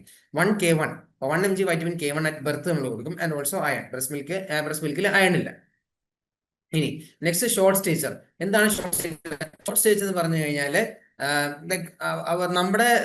നമ്മളുടെ ഒരു ഏജിന് നമ്മുടെ ഗ്രോത്ത് മെച്യൂരിറ്റി എത്രത്തോളമാണ് നമ്മൾ ഹൈറ്റ് എക്സ്പെക്ട് ചെയ്യുന്നത്, ആ ഹൈറ്റിനെ മാച്ച് ചെയ്യാതെ വരുമ്പോഴാണ് നമ്മൾ എന്ത് പറയുന്നത്? ഷോർട്ട് സ്റ്റേച്ചർ എന്ന് പറയുന്നത്. അപ്പോൾ 2 ടൈപ്പ് ഓഫ് ഷോർട്ട് സ്റ്റേച്ചർ ആണ് ഉള്ളത്. ഒന്ന് കോൺസ്റ്റിറ്റ്യൂഷൻ ഡിലേയും, 2 ഫെമിലിയൽ ഷോർട്ട് സ്റ്റേച്ചറും. ഈ ഫെമിലിയൽ ഷോർട്ട് സ്റ്റേച്ചറിന്റെ പ്രത്യേകത എന്താണെന്ന് പറഞ്ഞാൽ നമ്മുടെ ക്രോണോളജിക്കൽ ഏജ് നമ്മൾ എടുത്തു നോക്കി കഴിഞ്ഞാൽ ക്രോണോളജിക്കൽ ഏജ്, അതായത് like what it is suppose to be, ആ ഏജിന് ഈക്വൽ ആയിരിക്കും. Suppose if I have familial short stature, എന്റെ ബോൺ എടുത്തിട്ട് എന്റെ ബോൺ ഏജ് നോക്കിക്കഴിഞ്ഞാൽ എന്റെ ബോൺ ഏജ്, എനിക്കിപ്പോൾ 24 വയസ്സുണ്ട്, എന്റെ ബോൺ ഏജ് 24 കാണിക്കുന്നത്. മനസ്സിലായോ? അത് രണ്ടും ഈക്വൽ ആയിരിക്കും. എന്റെ ക്രോണോളജിക്കൽ ഏജും ബോണിന്റെ ഏജും ഈക്വൽ ആയിരിക്കും. അതാണ് ഫെമിലിയൽ ഷോർട്ട് സ്റ്റേച്ചർ എന്ന് പറയുന്നത്. ഇതിന്റെ പ്രത്യേകത എന്ന് പറഞ്ഞാൽ ഫാമിലി പരമായിട്ട് തന്നെ ഈ പറയുന്ന ബോൺ ഗ്രോത്ത് ഇല്ല. ലൈക്ക് ബോൺ ഗ്രോത്ത് വളരെ കുറവാണ്. അതിനാണ് ഫാമിലി ഷോർട്ട് സ്റ്റേച്ചർ എന്ന് പറയുന്നത്. പക്ഷേ ബോൺ മെച്യൂർ ആവുന്നുണ്ട്, ബോൺ ഓസിഫിക്കേഷൻ സെന്ററുകൾ വരുന്നുണ്ട്, ബോൺ ഈ പറയുന്ന പോലെ എന്താ പറയുക ഹാർഡൻഡ് ആവുന്നുണ്ട്, ഫ്യൂസ് ആവുന്നുണ്ട്, ഓസിഫിക്കേഷൻ ഉണ്ട്, ഇതെല്ലാം നടക്കുന്നുണ്ട്. എല്ലാം ബോണിൻ്റെതായ കാര്യങ്ങളൊക്കെ നടക്കുന്നുണ്ട്. പക്ഷെ ബോണ്ട് ലെങ്ത് വെക്കുന്നില്ല. ബോണിന്റെ ഏജ് നോക്കി കഴിയുമ്പം ഏജ് ആ ആളുടെ ഏജ് തന്നെയാണ്. അപ്പോൾ bone equal to chronological age. അത് ബിക്കോസ് ജനറ്റിക് പൊട്ടൻഷ്യൽ ഇല്ല, നമുക്ക് അത്രയും ഗ്രോ ചെയ്യാനുള്ള പൊട്ടൻഷ്യൽ എത്തുന്നില്ല, പക്ഷെ ബാക്കിയെല്ലാം കാര്യങ്ങൾ നോർമലായിട്ട് നടക്കുന്നുണ്ട്. That's called familial short stature. എന്താണ് കോൺസ്റ്റിറ്റ്യൂഷണൽ ഡിലേ എന്ന് പറയുന്നത്? കോൺസ്റ്റിറ്റ്യൂഷണൽ ഡിലേ എന്ന് പറഞ്ഞു കഴിഞ്ഞാൽ നമുക്ക്, അതായത് നമ്മുടെ ബോണിന് നമ്മുടെ അത്ര ഏജ് ആയിട്ടില്ല. Like suppose if I M 12 years of age and my born age is 10 years only. എന്റെ ബോൺ ഏജ് എന്ന് പറയുന്നത് എന്റെ ക്രോണോളജിക്കൽ ഏജിനേക്കാളും 2 വർഷം പുറകിലാണ്. അപ്പോൾ അതിലേക്ക് എത്തിച്ചേരാൻ, എന്റെ ക്രോണോളജിക്കൽ ഏജിലേക്ക് ഓടി എത്താൻ കുറച്ചുകൂടി ടൈം വേണം. അതിനാണ് നമ്മൾ കോൺസ്റ്റിറ്റ്യൂഷണൽ ഡിലേ എന്ന് പറയുന്നത്. അപ്പൊ ഈ കോൺസ്റ്റിറ്റ്യൂഷണൽ ഡിലേ അല്ലെങ്കിൽ like this bone age less than chronological age, ഈ ഒരു കണ്ടീഷൻ കുറച്ച് like it can be also be seen in hypothyroidism and also hypopituitarism. അത് രണ്ടും ഓർത്ത് വെക്കുക. This bone age less than chronological age can be seen in hypothyroidism and hypopituitarism. Okay. ഇനി puberty എന്ന് പറഞ്ഞു കഴിയുമ്പോൾ നമുക്കറിയാം, ലൈക്ക് നമ്മുടെ സെക്ഷലി നമ്മുടെ ബോഡി മെച്ചർ ആവുന്നത്, നമ്മുടെ ബോഡിയിൽ ഉണ്ടാകുന്ന കുറെ ചേഞ്ചസുകൾ, അതെല്ലാമാണ് ഈ പ്യൂബർട്ടി എന്ന് പറയുന്നത്. ഫീമെയിൽസിനാണെങ്കിൽ അത് ഇച്ചിരി നേരത്തെ തുടങ്ങും കമ്പയർഡ് ടു മെയിൽസ്. അപ്പൊ TPM എന്ന് പറയുന്ന സാധനം ഓർക്കുക. ഫീമെയിൽസിനാണെങ്കിൽ ആദ്യം തെലാർക്കി ഉണ്ടാവും, പിന്നെ പിബാർക്കി ഉണ്ടാവും, പിന്നെ മെനാർക്കി ഉണ്ടാവും. തെലാർക്കി എന്ന് പറഞ്ഞു കഴിഞ്ഞാൽ ബ്രസ്റ്റ് ഡെവലപ്മെന്റ്, പിബാർക്കി എന്ന് പറഞ്ഞു കഴിഞ്ഞാൽ പ്യൂബിക് ഹെയർ ഡെവലപ്മെന്റ്, മെനാർക്കി എന്ന് പറഞ്ഞു കഴിഞ്ഞാൽ മെൻസ്ട്രൽ സൈക്കിൾ സ്റ്റാർട്ട് ചെയ്യുന്നതിനാണ്. അപ്പൊ ഈ പ്യൂബാർക്കി, അതായത് നമ്മുടെ പ്യൂബിക് ഹെയർ, പെൺകുട്ടികൾ പ്യൂബിക് ഹെയർ വന്നതിന് ശേഷമാണ്, മെനാർക്കിക്ക് മുന്നെയാണ് ഗ്രോത്ത് സ്പേർട്ട് ഉണ്ടാകുന്നത്. അപ്പൊ growth spurt occurs earlier when compared to males. അപ്പം ആ ഏർലിയർ സ്റ്റേജ് എന്ന് പറയുന്നത് ടാനൽ സ്റ്റേജ് 3 ആണ്. ടാനൽ സ്റ്റേജ് നമുക്ക് പഠിക്കാം. Growth spurt Tanner stage 3 in case of females നടക്കുന്നത്. മെയിൽസിലാണെങ്കിൽ testicular enlargement, like testicular enlargement, it is then follow, ഇതും TPM തന്നെയാണ്. നമുക്ക് testicular enlargement first, it is followed by penile enlargement, and അവസാനം there is a male voice or hair that is coming. And ഇവിടെ ഈ പറയുന്ന P-ന്റെ M-ന്റെ ഇടയ്ക്കാണ്, അതായത് പിനൽ എൻലാർജ്മെന്റിന്റെയും മെയിൽ വോയിസ് ഓർ ഹെയറിന്റെ ഡെവലപ്മെന്റ് ഇടയ്ക്കാണ് എന്ത് സംഭവിക്കുക? ഗ്രോത്ത് സ്പേർട്ട് നടക്കുക. That takes place in Tanner stage 4. ഇനി ടെസ്റ്റിസിന്റെ വലിപ്പം അളക്കാൻ വേണ്ടിയുള്ള ഒരു ഓർക്കിഡോമീറ്റർ അല്ലെങ്കിൽ ഒരു ഒരു ഒരു ഒരു ഇൻസ്ട്രുമെന്റ് ആണ് ഈ പ്രാദേഴ്സ് ഓർക്കിഡോമീറ്റർ എന്ന് പറയുന്നത്. ഓക്കെ. ഇതെന്ന് പറയുന്നത് നമ്മുടെ ഗ്രോത്തിന്റെ ഒരു ചാർട്ടാണ്. ഈ ചാർട്ട് ഒന്നും പഠിക്കണമെന്നില്ല, like it won't be ask for you. Prader's orchidometer just എന്താണെന്ന് നോക്കിയേക്കാം. ഇതാണ് ടാനൽ സ്റ്റേജിങ്. ടാനൽ സ്റ്റേജിങ്ങിൽ ജസ്റ്റ് നിങ്ങൾ നോക്കിയാൽ മതി. ഇതിൽ ഓരോ, അതായത് ടാനൽ സ്റ്റേജ് 1 ആണെങ്കിൽ testicular volume less than 3 ml, there is no pubic hair, there is elevation of papilla, only breast papilla. ഇത് ഇവിടെ മെയിൽസിന്റെ കാര്യമാണ് പറയുന്നത്, ഇത് ഫീമെയിൽസിന്റെ പ്യൂബിക് ഹെയറിന്റെ കാര്യമാണ് പറയുന്നത്, ഇവിടെ ബ്രസ്റ്റിന്റെ കാര്യമാണ് പറയുന്നത്. മെയിൽ ജെന്റൽ അപ്പിയറൻസ് ഇവിടെ testicular volume less than 3 ml, ഇവിടെ ആണെങ്കിൽ നോ പ്യൂബിക് ഹെയർ, ഇവിടെ ആണെങ്കിൽ there is elevation of papilla only. ഇവിടെ രണ്ടാമതാണെങ്കിൽ testicular volume less than 3 ml, change in texture of scrotal skin. Scrotal സ്കിന്നിന്റെ ടെക്സ്ചറിൽ വ്യത്യാസം ഉണ്ടാകുന്നു. Like that is testicular volume is less than 3 ml. Pubic hair description sparse growth ആയിരിക്കും, ഇച്ചിരി വിട്ടുവിട്ടുള്ള growth ആയിരിക്കും ഈ പ്യൂബിക് ഹെയർ ഉണ്ടാകുന്നത്. ബ്രസ്റ്റ് അപ്പിയറൻസ് ബ്രസ്റ്റ് ബഡ്ഡിംഗ് സ്റ്റേജിലേക്ക് വരും. സ്റ്റേജ് 3 എന്ന് പറഞ്ഞു കഴിഞ്ഞാൽ ഈ ഫുൾ പെനിസിന്റെ സൈസ് ഓഫ് പെനിസ് ഇൻക്രീസ് ചെയ്യും, and also further testicular enlargement ഉണ്ടാവും. പ്യൂബിക് ഹെയറിന്റെ ഡിസ്ക്രിപ്ഷൻ പറഞ്ഞാൽ darker coarser and more curled hair, like there is a more curled hair and also it is a darker and coarser hair, and enlargement of breast and areola is there. And ഈ 4 എന്ന് പറഞ്ഞാൽ further enlargement of penis and testicles, അതായത് പീനിസിന്റെയും ടെസ്റ്റിക്കിൾസിന്റെയും further enlargement ഉണ്ട് with the development of glans penis. Already നമുക്ക് penile enlargement ഉണ്ടാകുന്നുണ്ടായിരുന്നു, അതിന്റെ കൂടെ ഇവിടെ ടെസ്റ്റിക്കിൾസിന്റെ എൻലാർജ്മെന്റ് ഉണ്ടാകുന്നുണ്ട്, ഗ്ലാൻസ് പീനിസിന്റെ എൻലാർജ്മെന്റ് ഉണ്ടാകുന്നുണ്ട്. ഓക്കെ. അപ്പൊ പ്യൂബിക് ഹെയർ ഡിസ്ക്രിപ്ഷൻ പറഞ്ഞു കഴിഞ്ഞാൽ ഇവിടെ ആണെങ്കിൽ there is adult type of hair or a smaller area. And like breast description എന്ന് പറഞ്ഞു കഴിഞ്ഞാൽ there is a projection of the areola and papilla. ഏരിയോളുടെയും പാപ്പിലയുടെ ഒരു പ്രൊജക്ഷൻ ആണ് ബ്രസ്റ്റ് ഡിസ്ക്രിപ്ഷൻ, അതായത് ഫീമെയിൽസും ബ്രസ്റ്റിൽ ഉണ്ടാകുന്ന ചേഞ്ച് എന്ന് പറയുന്നത്. ഇനി മെയിൽ ജെന്റൽ അപ്പിയറൻസ് 5th ആണെങ്കിൽ adult size and shape. Pubic hair description it spreads to the, in case of females like it spreads to the medial surface of the thighs.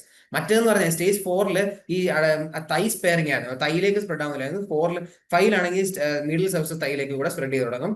ഇവിടെ എന്ന് പറഞ്ഞാൽ റിസർഷൻ of the area of control of the breast, projection of breast മൊത്തത്തിൽ form ആവും. അതാണ് stage 5 എന്ന് പറഞ്ഞാൽ. അപ്പൊ ഇത് ജസ്റ്റ് ഒന്ന് വായിച്ചു നോക്കുക. ഇത് കുറച്ച് ജനറൽ കാര്യങ്ങളാണ്. നമ്മുടെ ബോഡിയിൽ ഗ്രോത്ത് ഉണ്ടാകുന്ന എങ്ങനെയാണ് എന്നാണ് ഇതിന്റെ ചാർട്ട് കൊണ്ട് ഉദ്ദേശിച്ചിരിക്കുന്നത്. നീറ്റ് PG ഒക്കെ എന്ന് പറഞ്ഞു കഴിഞ്ഞാൽ ഇതൊരു ഇമേജ് ബേസ്ഡ് ക്വസ്റ്റൻ ആണ്. നമ്മളിപ്പോൾ ഇത് നമുക്ക് PSCക്ക് പഠിക്കുമ്പോൾ ഇമേജ് ബേസ്ഡ് ആയിട്ട് ചോദിക്കത്തില്ല, എന്നാലും നമുക്ക് ഇത് വായിച്ച് മനസ്സിലാക്കാം. ഗൊണാഡൽ ഗ്രോത്ത് എന്ന് പറഞ്ഞാൽ ഇങ്ങനെ പയ്യെ പയ്യെ പയ്യെ കൂടി ഒരു അഡോളസൻസ് ഒക്കെ എത്തുമ്പോഴത്തേക്ക് ഷൂട്ട് അപ്പ് ചെയ്യും, 100% ആവും. സൊമാറ്റിക് ഗ്രോത്ത് എന്ന് പറഞ്ഞാൽ ആദ്യം ഇങ്ങനെ കൂടും, പിന്നെ ഒരു സ്റ്റേഷനറി ഫേസ്, പിന്നെ പയ്യെ കൂടും. ബ്രെയിൻ ഗ്രോത്ത് എന്ന് പറഞ്ഞു കഴിഞ്ഞാൽ ഫസ്റ്റ് 2 ഇയേഴ്സിലാണ് ബ്രെയിൻ ഗ്രോത്ത് മാക്സിമം വരുന്നത്, അതിനുശേഷം ബ്രെയിൻ ഗ്രോത്ത് ഇല്ല, അതിങ്ങനെ ഒരു സ്റ്റേബിൾ ഫിറ്റിലങ്ങ് പോകും. പിന്നെ എന്ന് പറഞ്ഞു കഴിഞ്ഞാൽ 100% വരുന്ന when there is like lymphoid growth, like 100% ഈ പറയുന്ന ഗ്രോത്ത്, ലിംഫോഡ് ഗ്രോത്ത്, ഈ ഒരു ഗ്രാഫ് ഇങ്ങനെ വരുന്നത്, അതായത് ആദ്യം ഇങ്ങനെ പയ്യെ പയ്യെ കൂടി ഇത് 100% ആയി, പിന്നെ ഒരു ഡ്രോപ്പ് വന്ന്, പിന്നെ പയ്യെ ഇങ്ങനെ ഒരു ബൈ മോഡൽ പോലെ. ആക്ച്വലി ഇതിന്റെ ഗ്രാഫിന് ചെറിയൊരു വ്യത്യാസമുണ്ട് ഇൻ കേസ് ലിംഫോഡ് ഗ്രോത്ത്. അതിന്റെ ലിംഫോഡ് ഗ്രോത്തിന്റെ ഗ്രാഫാണ് ഇങ്ങനെ പോയി ഇങ്ങനെ വന്നിട്ട് ഇങ്ങനെ ഒരു സംഭവം കൂടെ ഉണ്ട്. ലൈക്ക് ദിസ് കോൾഡ് ഒരു എം പോലെ ഇരിക്കും ഈ ലിംഫോഡ് ഗ്രോത്തിന്റെ ഗ്രാഫ് എന്ന് പറയുന്നത്. ലൈക്ക് ദിസ്, ഇത് തന്നെ ഇങ്ങനെ തന്നെയാണ് ലിംഫോഡ് ഗ്രോത്തിന്റെ ഗ്രാഫ് ഇരിക്കുന്നത്. പക്ഷെ നമുക്ക് ആ ഒരു ഫുൾ ഗ്രാഫ് ഇവിടെ തന്നിട്ടില്ല, അതുകൊണ്ട് ജസ്റ്റ് ഈ ഒരു ഗ്രാഫ് നോക്കുക.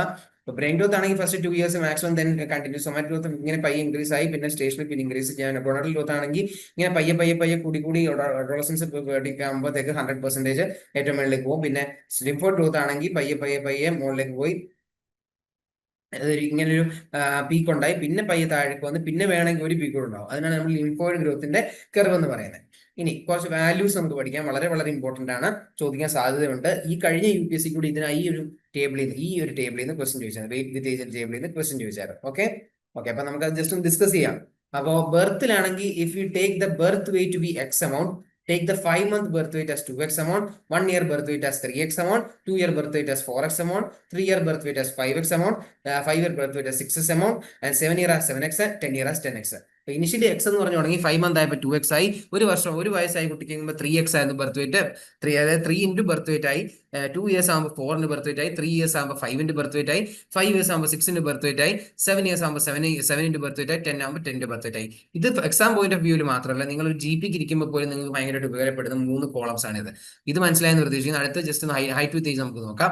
ബർത്ത് ആണെങ്കിൽ 50 സെന്റിമീറ്റർ, 3 months ആണെങ്കിൽ 60 സെന്റിമീറ്ററിലേക്ക് അത് കൂടും, 1 year ആകുമ്പോൾ 75 സെന്റിമീറ്റർ ആവും, 2 year ആകുമ്പോൾ 90 സെന്റിമീറ്റർ ആവും. അപ്പം പയ്യെ പയ്യെ കൂട്ടി നോക്കുക. 15 60 ആയി, 16 75 ആയി, 75 90 ആയി. അപ്പം ഇതാണ് ഹൈറ്റ് വിത്ത് ഏജ് എന്ന് പറയുന്നത്. അപ്പോൾ 90 എന്ന് പറഞ്ഞു കഴിഞ്ഞാൽ 180യുടെ പകുതിയാണ് 90 എന്ന് പറയുന്നത്. 180 എന്ന് പറയുന്നത് ഒരു ആവറേജ്, ഒരു ഗുഡ് ഹൈറ്റ് ഉള്ള ഒരു ഹ്യൂമൻ ബീങ്സിന്റെ ഒരു ഏജ് എന്ന് പറയുന്നതാണ് 180 സെന്റിമീറ്റർ എന്ന് പറയുന്നത്. അപ്പം ഈ 2 year ഏജ് ഗ്രൂപ്പിലുള്ള കുട്ടികൾക്ക് 90 സെന്റിമീറ്റർ എന്ന് പറയുമ്പോൾ ഈ അറ്റ് വിച്ച് ഏജ് ഗ്രൂപ്പ്, അപ്പം at which age group does the total body weight becomes half of the adult weight എന്ന് പറഞ്ഞ ക്വസ്റ്റ്യൻ ചോദിക്കാം. അഡൽട്ട് വെയിറ്റിന്റെ പകുതി ആവുന്ന എപ്പോഴാണ്? It is when it's at 2 years of age. 2 years of ഏജിൽ there is a 90 centimetre of height. ഈ 90 centimetre of height എന്ന് പറയുന്നത് ഹാഫ് ദ അഡൽട്ട് ഹൈറ്റ് ആണ്. അതുകൊണ്ട് 2 yearsലാണ് ഹാഫ് ദ അഡൽട്ട് ഹൈറ്റ് വരുന്നത്.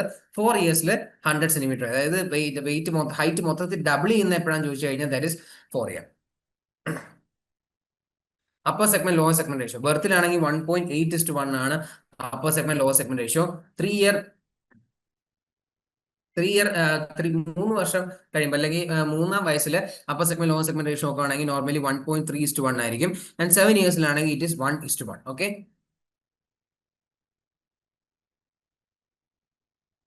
ഹെഡ് സർക്കംഫറൻസ് ഇമ്പോർട്ടന്റ് ആണ്. ബർത്തിലാണെങ്കിൽ 32 to 35 സെന്റിമീറ്റർ ആണ് ഹെഡ് സർക്കംഫറൻസ് പറയുന്നത്. ആദ്യത്തെ 3 മാസത്തിൽ 2 സെന്റിമീറ്റർ വെച്ച് ഒരു മാസം കൂടും, പിന്നത്തെ 3 മാസത്തിൽ 1 സെന്റിമീറ്റർ വെച്ച് കൂടും, പകുതിയായി. പിന്നത്തെ 6 മാസത്തിൽ പിന്നെ അതിന്റെ പകുതിയായി 0.5 സെന്റിമീറ്റർ വെച്ച് കൂടും per month. And next 2 years 0.2 centimetre per month. More than 2 centimetre per month is always abnormal. അതായത് ഏതൊരു ഒരു മാസം മോർ ദാൻ 2 സെന്റിമീറ്റർ കൂടുകയാണെങ്കിൽ ദാറ്റ്സ് കൺസിഡർഡ് ആസ് അബ്നോർമൽ. ബർത്തിൽ 30 to 35 centimetre, first 3 months 2 centimetre per month, next 3 months 1 centimetre per month, next 6 months 0.5 centimetre per month, next 2 years 0.2 centimetre per month, and more than 2 centimetre per month it's always abnormal. അപ്പോൾ ഈ മാർക്കറിന്റെ like ഹൈറ്റിന്റെ ഒരു സെറോഗേറ്ററി marker എന്ന് പറയുന്നത് there is ആംസ്പാൻ of ±3 centimetre. അപ്പൊ നമ്മുടെ ആംസ്പാൻ എന്ന് പറയുന്നത് ഇങ്ങനെ നമ്മൾ നിൽക്കുമ്പോൾ നമുക്ക് ഉണ്ടാകുന്ന ഈ ഒരു കൈയുടെ അറ്റം വരെ ഉള്ളതാണ് നമ്മുടെ ആംസ്പാൻ എന്ന് പറയുന്നത്. അപ്പൊ തിയററ്റിക്കലി സ്പീക്കിംഗ് ഈ ആംസ്പാൻ എന്ന് പറയുന്നത് നമ്മുടെ ഇങ്ങനെ വെച്ച് കഴിഞ്ഞാൽ നമ്മുടെ പൊക്കത്തിന്റെ അത്രയും വരുമെന്നാണ്, അല്ലെങ്കിൽ ഈ ഒരു ലെങ്ത് എന്ന് പറയുന്നത് നമ്മുടെ പൊക്കത്തിന്റെ അത്രയും വരുമെന്നാണ്, അല്ലെങ്കിൽ അതിൽ നിന്ന് ഒരു +or -3 സെന്റിമീറ്റർ ഉണ്ടാവും എന്നുള്ളതാണ് സ്റ്റഡി എന്ന് പറയുന്നത്. എന്താണ് മിഡ് പാരന്റൽ ഹൈറ്റ്?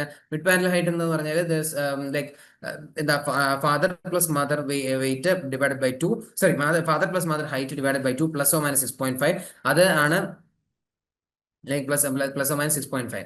അപ്പൊ പ്ലസ് ഈ ±6.5 എന്ന് പറഞ്ഞാൽ ഇത് ആണുങ്ങളാണെങ്കിൽ, അതായത് നമ്മൾ when we are calculating the mid parental height of a male child, അപ്പോഴാണ് നമ്മൾ +6.5 ഇടുന്നത്. ഇറ്റ്സ് എ ഫീമെയിൽ ചൈൽഡ് ആണെങ്കിൽ -6.5 എടുത്തുള്ളൂ. അപ്പോൾ ഇങ്ങനെയാണ് മിഡ് പാരന്റൽ ഹൈറ്റ് കാൽക്കുലേറ്റ്. അപ്പൊ വേണമെങ്കിൽ ഒറ്റ ലൈനായിട്ട് ഒരു ക്വസ്റ്റൻ ചോദിക്കാം, calculate mid parental height of the father's height ഇത് മദേഴ്സ് ഹൈറ്റ് ഇടുന്നു ചോദിച്ചു കഴിഞ്ഞാൽ ഓൾവേസ് റിമെമ്പർ ഇതാണ് നമ്മുടെ equation. Father plus mother height divided by 2 ±6.5. അതിൽ പ്ലസ് എന്ന് പറയുന്നതാണ് മെയിൽസിന്, മൈനസ് എന്ന് പറയുന്നതാണ് ഫീമെയിൽസിന്. അപ്പോൾ പ്രൊപ്പോർഷണൽ ഷോർട്ട് സ്റ്റേജ്, അപ്പോൾ പ്രൊപ്പോർഷണൽ ഷോർട്ട് സ്റ്റേജ് ഉണ്ടാവും എന്ന് പറഞ്ഞു കഴിഞ്ഞാൽ ഈ ഗ്രോത്ത് ഹോർമോൺ ഡെഫിഷ്യൻസി ഉണ്ടാവുന്നതാണ് നമ്മൾ പ്രൊപ്പോർഷണൽ ഷോർട്ട് സ്റ്റേജ് ഉണ്ടാകുന്നത്. പ്രൊപ്പോർഷണൽ ഷോർട്ട് സ്റ്റേജ് എന്ന് പറഞ്ഞു കഴിഞ്ഞാൽ ഒരു ഭാഗം മാത്രമല്ല, മൊത്തത്തിൽ there is a short stature. That is because of a growth hormone deficiency. Okay okay. അപ്പോൾ ഡിസ്പ്രൊപ്പോർഷണൽ ഷോർട്ട് സ്റ്റേജ് എന്ന് പറഞ്ഞു കഴിഞ്ഞാൽ there is a short trunk. Like when there is a disproportionately short stature വരികയാണെങ്കിൽ എന്ത് സംഭവിക്കുക? There is a trunk will be short. Okay okay. അപ്പോൾ spondylo epiphyseal dysplasia, മൈലോപോളിസാക്കറിഡോസിസ്, spot spine, ഇതെല്ലാം ഈ പറയുന്ന ഷോർട്ട് ട്രങ്കിന്റെ എക്സാമ്പിളാണ്. അപ്പം ലൈക്ക് ഇറ്റ്സ് സ്മൂത്ത് ആയിട്ടല്ലേ ഇത് പറഞ്ഞിരിക്കുന്നത്. അപ്പം പ്രൊപ്പോർഷണൽ ഷോർട്ട് സ്റ്റേച്ചർ ആണെങ്കിൽ growth hormone deficiency, disproportional short stature ആണെങ്കിൽ short trunk, CD, MPS and Pott spine. CD, MPS, spondylo epiphyseal dysplasia, MPS, Pott spine, ഈ 3 സാധനങ്ങളാണ് ഈ പറയുന്ന സ്ഥലങ്ങളിലൊക്കെ ഉള്ളത്. ലൈക്ക് ഈ പറയുന്ന സാധനങ്ങളൊക്കെ ഉണ്ടാക്കുന്നത് ഷോർട്ട് ട്രങ്ക് ഉണ്ടാക്കുന്നത്. സ്പോണ്ടൈലോ എപ്പിഫിഷ്യൽ ഡിസ്പ്ലേസ് എന്ന് പറഞ്ഞാൽ നമ്മുടെ ഈ ഒരു ഏരിയ കുറയുന്നതിനാണ് നമ്മൾ സ്പോണ്ടൈലോ എപ്പിഫിഷ്യൽ ഡിസ്പ്ലേസ് എന്ന് പറയുന്നത്. അത് ഈ പറയുന്ന ഡിസ്പ്രൊപ്പോർഷനേറ്റ് ഷോർട്ട് സ്റ്റേജിൽ ഉണ്ടാക്കാം. പിന്നെ മൈലോപോളിസാക്കറിഡോസിസ് ഓൾസോ. പിന്നെ പോട്ട് സ്പൈൻ എന്ന് പറഞ്ഞു കഴിഞ്ഞാൽ rhizomelic shortening, the proximal bones shorten more than the distal bones. Distal bones വരെ ഇതിനകത്ത് കാണുന്നൊന്നും തോന്നുന്നില്ല, എന്നാലും just note that. Disproportional short stature പറഞ്ഞാൽ short limb, rickets, achondroplasia, osteogenesis imperfecta and congenital hypothyroidism. ഇതെല്ലാം ഈ പറയുന്ന പോലെ ഡിസ്പ്രൊപ്പോർഷനൽ ഷോർട്ട് സ്റ്റേജിന്റെ ഫീച്ചേഴ്സ് ആണ്. ഓക്കെ, അല്ലെങ്കിൽ അതിന്റെ എക്സാമ്പിളാണ്. അപ്പോൾ surrogate marker for height already പറഞ്ഞു, arm span plus or minus 3 centimetre, mid parental height father plus mother divided by 2 plus oh plus 6.5 in case of males, minus 6.5 in case of females. And proportion short stature എന്ന് പറഞ്ഞാൽ growth hormone deficiency ആണ്. ഡിസ്പ്രൊപ്പോർഷൻ short stature എന്ന് പറഞ്ഞാൽ short trunk. Short ട്രങ്കിന്റെ കോസുകൾ അല്ലെങ്കിൽ example എന്ന് പറയുന്ന 1 there is spondylo epiphyseal dysplasia, 2 mucopolysaccharidosis, 3 Pott spine. പിന്നെ ഡിസ്പ്രൊപ്പോർഷൻ ഷോർട്ട് സ്റ്റേജ് എന്ന് പറയുന്നത് ഷോർട്ട് ലിംബ്, പിന്നെ rickets and achondroplasia, osteogenesis imperfecta, congenital hypothyroidism. ഇതെല്ലാം ഈ പറയുന്ന പോലെ തന്നെ ഈ ഷോർട്ട് ട്രങ്കിന്റെ എക്സാമ്പിളാണ്. ഏതൊക്കെയാ? Short limb, like rickets, spondylo epiphyseal dysplasia, mucopolysaccharidosis, Pott spine. എന്ന് പറഞ്ഞാൽ TB സ്പൈൻ ആണ് നമ്മൾ പോട്ട് സ്പൈൻ എന്ന് പറയുന്നത്. എപ്പോഴെല്ലാം ഈ ഷോർട്ട് ട്രങ്ക് ആണ് ഷോർട്ട് ആവുന്നത്. പിന്നെ ഡിസ്പ്രൊപ്പോർഷൻ ഷോർട്ട് സ്റ്റേജ് ആണ്, അതായത് ലിംബ് ഷോർട്ട് ആവും. ട്രങ്ക് നോർമലാണ്, ലിംബ് ഷോർട്ട് ആവും. അതെല്ലാം എങ്ങനെയാണ് എപ്പോഴാണ് വരുന്നത്? റിക്കറ്റ്സ്, അക്കോൺഡ്രോപ്ലേഷ്യ. എന്ന് പറഞ്ഞാൽ നമുക്ക് ഒരു ഫിഗർ വേണം ജസ്റ്റ് നോക്കാം. കണ്ടോ? അക്കോൺഡ്രോപ്ലേഷ്യ എന്ന് പറഞ്ഞു കഴിഞ്ഞാൽ ഇങ്ങനെ ഒരു ഫിഗറാണ് ഇതിനകത്ത് വരുന്നത്. അതായത് നമ്മുടെ ഈ ട്രങ്ക് ഏകദേശം നോർമൽ പോലെ ഇരിക്കും, പക്ഷെ ഇതിന്റെ ലിംബ് നോക്കിക്കഴിഞ്ഞാൽ ലിംബിൽ ഒരു ചെറിയ ഷോർട്ടനിങ് കാണും. ഇതിനാണ് നമ്മുടെ ലിംബ് ഷോർട്ടനിങ് എന്ന് പറയുന്നത്. അതായത് like when we look at the kid, അതായത് ഈ കുട്ടി ഇതിപ്പം ഇച്ചിരൂടെ ഒരു ഷോർട്ട് ഏജിലുള്ള കുട്ടിയാണ്, ലൈക്ക് യങ്ങർ ഏജിലുള്ള ഏജ് ഗ്രൂപ്പുള്ള, ഇതാണ് ഇച്ചിരൂടെ കറക്റ്റ് ആയിട്ട് പറയുകയാണെങ്കിൽ. Like he looks like A grown up adult man, but except for his height, അല്ലെ? ബാക്കി എല്ലാ ഫീച്ചേഴ്സും ഓക്കെയാണ്. ട്രങ്ക് ഉണ്ട്, അയാളുടെ ഫേസ് ഓക്കെയാണ്, പക്ഷെ ഈ ലിംബ് കണ്ടോ? ലിംബ് ഭയങ്കര ഷോർട്ടൻഡ് ആയിട്ടായിരിക്കുന്നത്. ഈ ഷോർട്ടൻഡ് ലിംബിനാണ് നമ്മൾ എന്ത് പറയുന്നത്? നമ്മൾ അക്കോൺഡ്രോപ്ലേഷ്യ എന്ന് പറയുന്നത്. അപ്പൊ ഈ അക്കോൺഡ്രോപ്ലേഷ്യ എന്ന് പറയുന്നത് ഈ ഷോർട്ട് ലിംബിന്റെ അല്ല, അതുവഴി ഈ ഡിസ്പ്രൊപ്പോർഷനേറ്റ് ഷോർട്ട് സ്റ്റേച്ചറിന്റെ ഒരു എക്സാമ്പിൾ ആണ്. Okay okay. അപ്പം അതിന്റെ ഇതിന്റെ എക്സാമ്പിൾസ് ഭയങ്കര ഇമ്പോർട്ടൻ്റ്. ഓസ്റ്റിയോജെനിസിസ് ഇംപെർഫെക്റ്റ എന്ന് പറഞ്ഞു കഴിഞ്ഞാൽ നമ്മുടെ ബോണിലെ കൊളാജൻ മെട്രിക്സ് സെറ്റ് ആവാതെ വരുന്നു. കൊളാജൻ മെട്രിക്സ് ഉണ്ടാകുന്ന ഡിഫക്റ്റ് മൂലം ബോൺ ഉണ്ടാകുന്നതിലുള്ള ഡിഫക്റ്റ്, അങ്ങനെ ഈ പറയുന്ന ഷോർട്ട് സ്റ്റേജ്, ഷോർട്ട് ലിംബ് ഒക്കെ ഉണ്ടാകുന്നതാണ് ഓസ്റ്റിയോജെനിസിസ് ഇംപെർഫെക്റ്റ. അതുപോലെ ഹൈപ്പോതൈറോയിഡിസം, റിക്കറ്റ്സ്, ഇതിലെല്ലാം ഈ പറയുന്നത് റിക്കറ്റ്സ് പറഞ്ഞാൽ വൈറ്റമിൻ ഡി ഡെഫിഷ്യൻസി മൂലം കൊണ്ടാണ് റിക്കറ്റ്സ് ഉണ്ടാകുന്നത്. അത് നിങ്ങൾ ഓർത്തോയിൽ പഠിക്കും കൂടുതൽ ഡീറ്റെയിൽ ആയിട്ട്. കൂടുതൽ റൈസോമെറിക് ഷോർട്ടനിങ് എന്ന് ഈ പറഞ്ഞ അക്കോൺഡ്രോപ്ലേഷ്യ ആണ് വരുന്നത്. Proximal bones is more short. Distal ബോണുകൾ നോർമൽ ആണെങ്കിൽ പ്രോക്സിമൽ ബോൺസ് ആയിരിക്കും ഷോർട്ട് ആയിട്ട് വരുന്നത്. Okay okay. അപ്പൊ ഈ ഒരു സ്ലൈഡ് എന്ന് പറഞ്ഞാൽ അത്യാവശ്യം ഇമ്പോർട്ടൻ്റ് ആണ്. നിങ്ങൾ ജസ്റ്റ് ഒന്ന് റീഡ് ചെയ്യുക. സ്പോണ്ടൈലോ എപ്പിഫിഷ്യൽ ഡിസ്പ്ലേസിയും കൂടെ ഞാൻ ജസ്റ്റ് ഒന്ന് കാണിച്ചേക്കാം. കണ്ടോ? ഇങ്ങനെ ഇരിക്കും. ജസ്റ്റ് നോക്കിയാൽ മതി നിങ്ങൾ. ഇതൊക്കെയാണ് അതിന്റെ ഇമേജസ് എന്ന് പറയുന്നത്. ഇനി നമ്മൾ ഡിസ്കസ് ചെയ്യാൻ പോകുന്നത് ഇച്ചിരി ഡിഫിക്കൽട്ട് ആയിട്ടുള്ള ടോപ്പിക് ആണ്, പക്ഷെ നമ്മളത് മാക്സിമം സിമ്പിൾ ആക്കി ഡിസ്കസ് ചെയ്യും. കാരണം നമുക്ക് ഇതിങ്ങനെ പഠിച്ചെങ്കിൽ മാത്രമേ നമ്മളിത് ഓർക്കത്തുള്ളൂ. ഓക്കെ, നമ്മൾ ഡിസ്കസ് ചെയ്യാൻ പോകുന്നത് ambiguous genitalia, congenital adrenal hyperplasia. ഇതെല്ലാം ഒരേ ടോപ്പിക്കാണ്. Ambiguous genitalia, congenital adrenal hyperplasia, ഇതെല്ലാം നമ്മൾ ഒറ്റ ടോപ്പിക്കായിട്ടാണ് ഡിസ്കസ് ചെയ്യുന്നത്. ഒരു ഇന്റഗ്രേറ്റഡ് ഒറ്റ ടേബിൾ ആയിട്ട് നമ്മളിത് പറയും. ഇതിന് കൺജനിറ്റൽ അഡ്രിനൽ ഹൈപ്പർപ്ലേഷ്യ, അതായത് what is congenital adrenal hyperplasia? എന്താണ് അഡ്രിനൽ ഗ്ലാൻഡ് എന്ന് പറയുന്നത്? അഡ്രിനൽ ഗ്ലാൻഡ് എന്ന് പറയുന്നത് നമ്മുടെ റീനൽ, അതായത് നമ്മുടെ കിഡ്നിയുടെ മുകളിലുള്ള 2 ഗ്ലാൻഡുകളാണ് അഡ്രിനൽ ഗ്ലാൻഡുകൾ എന്ന് പറയുന്നത്. അഡ്രിനൽ ഗ്ലാൻഡുകളുടെ ഫംഗ്ഷൻ എന്താ? അഡ്രിനൽ ഗ്ലാൻഡ് ഫംഗ്ഷൻ എന്ന് പറയുന്നത് aldosterone secretion, renin angiotensin, aldosterone mechanism, RAAS pathway, ഇതെല്ലാം, അതായത് റീനൽ മെക്കാനിസം ആണ് മൊത്തത്തിൽ ഈ പറയുന്ന അഡ്രിനൽ ഗ്ലാൻഡിനും ഉള്ളത്. അഡ്രിനൽ ഗ്ലാൻഡിന് വേറെ കുറെ മെക്കാനിസംസ് ഉണ്ട്. അതായത് അഡ്രിനൽ ഗ്ലാൻഡ് നമുക്ക് രണ്ടായി ഡിവൈഡ് ചെയ്യാം: അഡ്രിനൽ കോർട്ടക്സ്, അഡ്രിനൽ മെഡില്ല. അഡ്രിനൽ കോർട്ടക്സിലാണ് എന്ത് വരുന്നത്? അഡ്രിനൽ കോർട്ടക്സിലാണ് നമ്മുടെ സെക്സ് സ്റ്റിറോയിഡുകൾ പ്രൊഡ്യൂസ് ചെയ്യുന്നത്, നമ്മുടെ അല്ലാതുള്ള മിനറലോ കോർട്ടിക്കോയിഡ്സ് പ്രൊഡ്യൂസ് ചെയ്യുന്നത്, നമ്മുടെ ആൽഡോസ്റ്ററോൺ പ്രൊഡ്യൂസ് ചെയ്യുന്നത് അഡ്രിനൽ മെഡുല്ലയിലാണ്. അപ്പൊ അഡ്രിനൽ കോർട്ടക്സിലാണ് സ്റ്റിറോയിഡുകളൊക്കെ പ്രൊഡ്യൂസ് ചെയ്യുന്നത്. ഓക്കെ, ഇതാണ് ബേസിക് സാധനം എന്ന് പറയുന്നത്. സെക്സ് സ്റ്റിറോയിഡുകൾ എല്ലാം പ്രൊഡ്യൂസ് ചെയ്യുന്നത് ഈ അഡ്രിനൽ കോർട്ടക്സുകളാണ്. അപ്പോൾ ഈ അഡ്രിനൽ കോർട്ടക്സ് കൺജനൽ അഡ്രിനൽ ഹൈപ്പർപ്ലേഷ്യ എന്ന് പറഞ്ഞു കഴിഞ്ഞാൽ അഡ്രിനൽ ഗ്ലാൻഡിന്റെ ഹൈപ്പർപ്ലേഷ്യ, അതാണ് ഈ പറയുന്ന ബേസിക് സാധനം എന്ന് പറയുന്നത്. അതായത് അഡ്രിനൽ ഗ്ലാൻഡ് എങ്ങനെയോ ഹൈപ്പർപ്ലേഷ്യ ഉണ്ടാവും. ഓക്കെ, അഡ്രിനൽ ഗ്ലാൻഡിന് എങ്ങനെയോ ഹൈപ്പർപ്ലേഷ്യ ഉണ്ടാകും. അതാണ് കൺജന്റൽ അഡ്രിനൽ ഹൈപ്പർപ്ലേഷ്യ എന്ന് പറഞ്ഞാൽ. ഇറ്റ് ഈസ് ഫൗണ്ട് ദാറ്റ് ഈ കൺജന്റൽ അഡ്രിനൽ ഹൈപ്പർപ്ലേഷ്യ എന്ന് പറയുന്നത് ചില ഹോർമോണുകളുടെ ഡെഫിഷ്യൻസി മൂലമാണ് വരുന്നത്.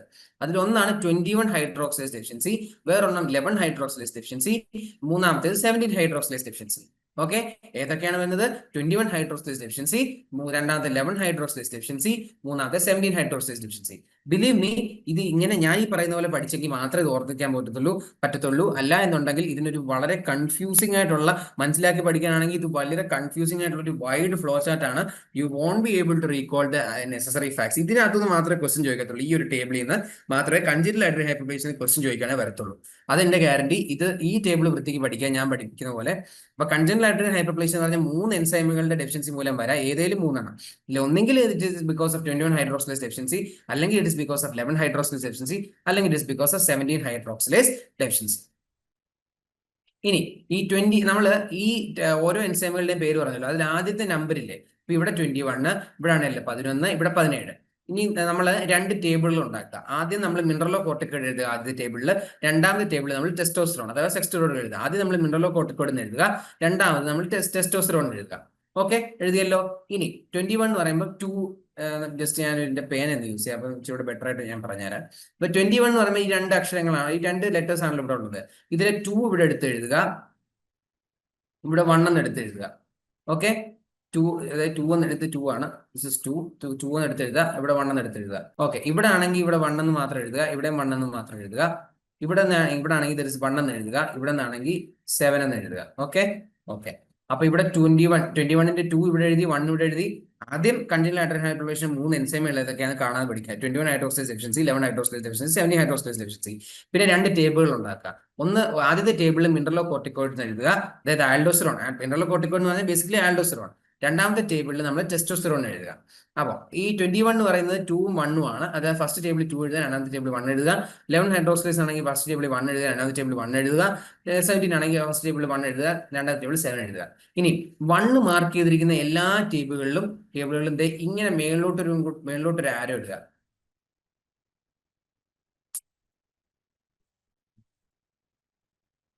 ഇങ്ങനെ, അതായത് ഇൻക്രീസ് എന്നുള്ള രീതിയിൽ ഉള്ള ഒരു ആരോ എല്ലാ 1 ഉള്ള ടേബിളുകളിലും ഇങ്ങനെ ഒരു ആരോ ഇടുക. Meaning it is increasing. മനസ്സിലായോ? അതായത് ഈ 1 എല്ലാം ഇൻക്രീസ് എന്നുള്ള സിമ്പലിലേക്ക് മാറ്റുക. 2 എന്ന് പറയുന്നതൊക്കെ ഇങ്ങോട്ടാക്കുക, 2 എന്ന് പറയുന്നതൊക്കെ ഡിക്രീസ് എന്ന് പറയുന്ന സിമ്പലിലോട്ട് മാറ്റുക. അതായത് 1 അല്ലാത്ത എല്ലാ നമ്പറുകളും ഡിക്രീസ് എന്ന് പറയുന്ന സിമ്പലിലോട്ട് നമ്മൾ മാറ്റുക. ഓക്കെ, ഞാനത് വരച്ച് കുളവാക്കി, എന്നാലും നിങ്ങൾക്ക് കാര്യം മനസ്സിലായെന്ന് ഞാൻ പ്രതീക്ഷിക്കുന്നു. ഓക്കെ, അപ്പോൾ അതാണ് സംഭവം. ആദ്യം 2ഉം 1ഉം എടുത്ത് എഴുതുക. ഫസ്റ്റ് മിനറൽ കോർട്ടിക്കോയിഡ് ടെസ്റ്റോസ്റ്ററോൺ എന്ന് പറഞ്ഞ 2 കോളംസ് ഉണ്ടാക്കുക. അതിൽ ഫസ്റ്റ് ഈ 21 എന്ന് പറയുന്ന 2ഉം 1ഉം ആയിട്ട് എടുത്തെഴുതുക. 2 എന്ന് പറയുന്നത് ഡിക്രീസ്, 1 എഴുതിയ എല്ലാ സ്ഥലവും, ഇപ്പൊ 1 ആണെങ്കിൽ 1 7, 1 എഴുതിയ എല്ലാ സാധനങ്ങളും ഇൻക്രീസ് ആക്കിക്കുക. 2ഉം 7ഉം ഡിക്രീസ് എന്നുള്ള ഇത് കൊടുക്കുക. എന്നിട്ട് അത് ചേർത്തങ്ങ് വായിച്ചാൽ മതി. ഇനി എന്താ സംഭവിക്കുക? നമ്മൾ 2 മാറ്റി ഡിക്രീസ് ആക്കി, 1 മാറ്റി ഇൻക്രീസ് ആക്കി. അപ്പൊ mineral corticoid decrease 21 hydroxylase deficiency, decrease mineral corticoids and increase testosterone. അപ്പൊ ടെസ്റ്റോസ്റ്ററോൺ ഇൻക്രീസ് ചെയ്യുമ്പോൾ അതൊരു ഫീമെയിൽ കുട്ടിയാണ് എന്നുണ്ടെങ്കിൽ, ഫീമെയിൽ ബേബി ആണെന്നുണ്ടെങ്കിൽ, ഇൻക്രീസ് ടെസ്റ്റോസ്റ്ററോൺ മൂലം എന്ത് സംഭവിക്കും? ക്ലിറ്റോറോമെഗാലി ഉണ്ടാവും. ക്ലിറ്റോറോമെഗാലി ഉണ്ടായിട്ട് it will look like a male genitalia, male scrotum പോലെ ഇരിക്കും. ക്ലിറ്റോറിസ്, അതായത് ഫീമെയിൽ കിഡ്സിന്റെ ക്ലിറ്റോറിസ് വളർന്നിട്ട് പീനിസ് പോലെ ഇരിക്കും. ഈ ലേബിയ ആണെങ്കിൽ ഡെവലപ്പ് ആയിട്ട് സ്ക്രോട്ടം പോലെ ഇരിക്കും. That is ambiguous genitalia. Female പേഷ്യൻസിൽ, അതായത് ഫീമെയിൽ കുട്ടികളിലാണ് ഈ 21 ഹൈഡ്രോക്സിലേസ് ഡെഫിഷ്യൻസി ഉണ്ടാകുന്നതെങ്കിൽ ടെസ്റ്റോസ്റ്ററോണിന്റെ ഇൻക്രീസ് മൂലം. ഓക്കെ, 11 ഹൈഡ്രോക്സിലേസ് ഡെഫിഷ്യൻസിയിൽ 2ഉം കൂടും, മിനറൽ കോർട്ടിക്കോയിഡ്സും കൂടും. അല്ല, ഞാൻ ഇവിടെ മിനറൽ കോർട്ടിക്കോയിഡ് ഡിക്രീസ് ആവുമെന്ന് പറഞ്ഞതല്ലേ. അപ്പൊ മിനറൽ കോർട്ടിക്കോയിഡ് ഡിക്രീസ് ആകുമ്പോൾ എന്താ സംഭവിക്കുക? ലൈക്ക് ഷോക്ക് ഉണ്ടാവും. ബേസിക്കലി ഫ്ലൂയിഡ് റിട്ടൻഷൻ, അതായത് ഈ പറയുന്ന ആൽഡോസ്റ്ററോണിന്റെ റോൾ അല്ലെങ്കിൽ മിനറൽ കോർട്ടിക്കോയിഡിന്റെ റോൾ എന്ന് പറയുന്നത് നമ്മുടെ ബോഡിയിൽ ഫ്ലൂയിഡ് റീറ്റെയിൻ ചെയ്ത് നിർത്തി BP മെയിൻറ്റെയിൻ ചെയ്യുക എന്നുള്ളതാണ്. അത് സംഭവിക്കാതെ വരുമ്പോൾ എന്ത് സംഭവിക്കും? ഷോക്ക് സംഭവിക്കും. ഓക്കെ ഓക്കെ, ഇനി 11 ഹൈഡ്രോക്സിലേസ് എന്ന് പറഞ്ഞു കഴിഞ്ഞാൽ ഈ പറയുന്ന രണ്ട് സാധനം മിനറൽ കോർട്ടിക്കോയിഡ് കൂടുതലാണ്, ടെസ്റ്റോസ്റ്ററോണും കൂടുതലാണ്. അപ്പോൾ മിനറൽ കോർട്ടിക്കോയിഡ് കൂടുമ്പോൾ ഈ പറയുന്ന വാട്ടർ റിട്ടൻഷൻ കൂടും, BP കൂടും. ടെസ്റ്റോസ്റ്ററോൺ കൂടുമ്പോൾ അതായത് XX ക്രോമസോം ഉള്ള ഫീമെയിൽ പേഷ്യന്റ് ആണെന്നുണ്ടെങ്കിൽ എന്ത് സംഭവിക്കും? ആംബിഗ്വസ് ജെനിറ്റേലിയ ഉണ്ടാവും. ആംബിഗ്വസ് ജെനിറ്റേലിയ എന്ന് പറഞ്ഞാൽ abnormal genitalia. Female പേഷ്യൻസിലാണെങ്കിൽ mail genitalia ഉണ്ടാവും. അതാണ് ആംബിഗ്വസ് ജെനിറ്റേലിയ, ഞാൻ നേരത്തെ പറഞ്ഞു. ഇനി 17 ഹൈഡ്രോക്സിസ് ഡെഫിഷ്യൻസി ആണെങ്കിൽ ഇവിടെ 1 ഇവിടെ കൂടും. നമ്മൾ 1 ഇവിടെ എഴുതിയപ്പോൾ ഇവിടെ കൂടുകയാണ് ചെയ്യുന്നത്. അപ്പോൾ mineral corticoids increasing, BP increase ചെയ്യും. ഇവിടെ 7 എഴുതുവാണ്, ഇവിടെ കുറയുകയാണ് ചെയ്യുന്നത്. അപ്പോൾ ഇവിടെ ടെസ്റ്റോസ്റ്ററോൺ കുറയുകയാണ് ചെയ്യുന്നത്. മനസ്സിലായോ? അപ്പോൾ ഈ കേസ് ഇഫ് ഈ 17 ഹൈഡ്രോക്സിസ് ഡെഫിഷ്യൻസി ഉള്ള ഒരു മെയിൽ ബേബിക്ക് ആണെന്നുണ്ടെങ്കിൽ ടെസ്റ്റോസ്റ്ററോണിന്റെ കുറവ് കാരണം his genitalia will look like a female genitalia. അതിനാണ് ആംബിഗസ് ജെനിറ്റേലിയ എന്ന് പറയുന്നത്. ആംബിഗസ് ജെനിറ്റേലിയയുടെ 3 ഹോർമോണുകളാണ് നമ്മളിവിടെ ഡിസ്കസ് ചെയ്തത്.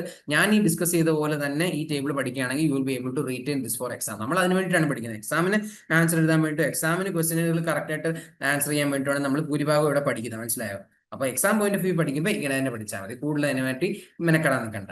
പിന്നെ കൺജന്റൽ ഹൈപ്പർപ്ലേഷനെ പറ്റി, അതിനകത്ത് 21 ഹൈഡ്രോക്സിസ് ഡെഫിഷ്യൻസിയെ പറ്റി നമുക്ക് 2 കാര്യങ്ങൾ പഠിക്കാനുണ്ട്. 21 ഹൈഡ്രോക്സിസ് ഡെഫിഷ്യൻസിയിൽ സ്ക്രീനിങ്ങിന് നമ്മൾ യൂസ് ചെയ്യുന്നത് 17 ഹൈഡ്രോക്സി പ്രൊജസ്ട്രോൺ ആണ്.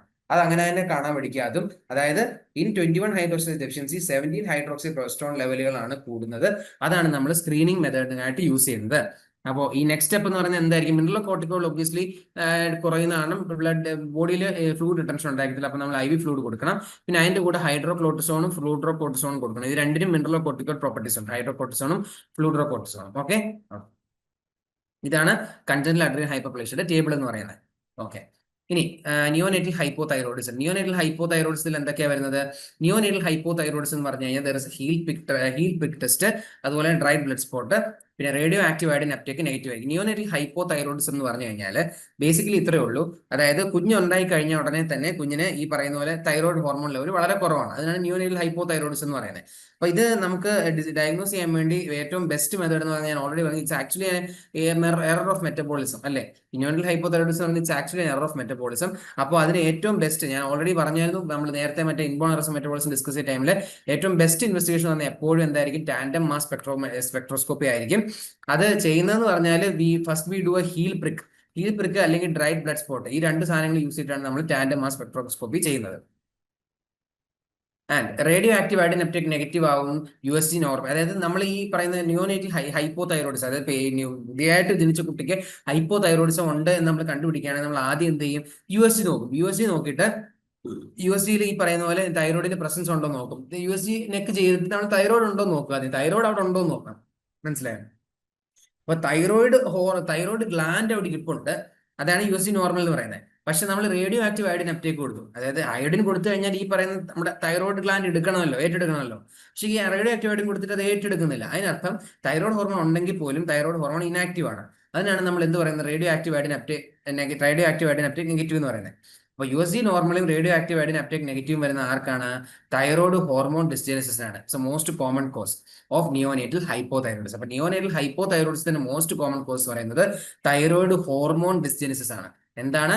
തൈറോയിഡ് ഹോർമോൺ ഡിസ്റ്റൻസസ് ആണ് നിയോനേറ്റൽ ഹൈപ്പോതൈറോയിഡിസത്തിന്റെ മോസ്റ്റ് കോമൺ കോസ് പറയുന്നത്. Where there is USG is normal and radio active iodine uptake is negative. ഇത് ഈ വർഷത്തെ like what is your diagnosis if there is radio active uptake negative and USG is normal neonatal hypothyroidism. Answer എന്ന് പറഞ്ഞത് thyroid hormone dysgenesis ആണ് most common cos.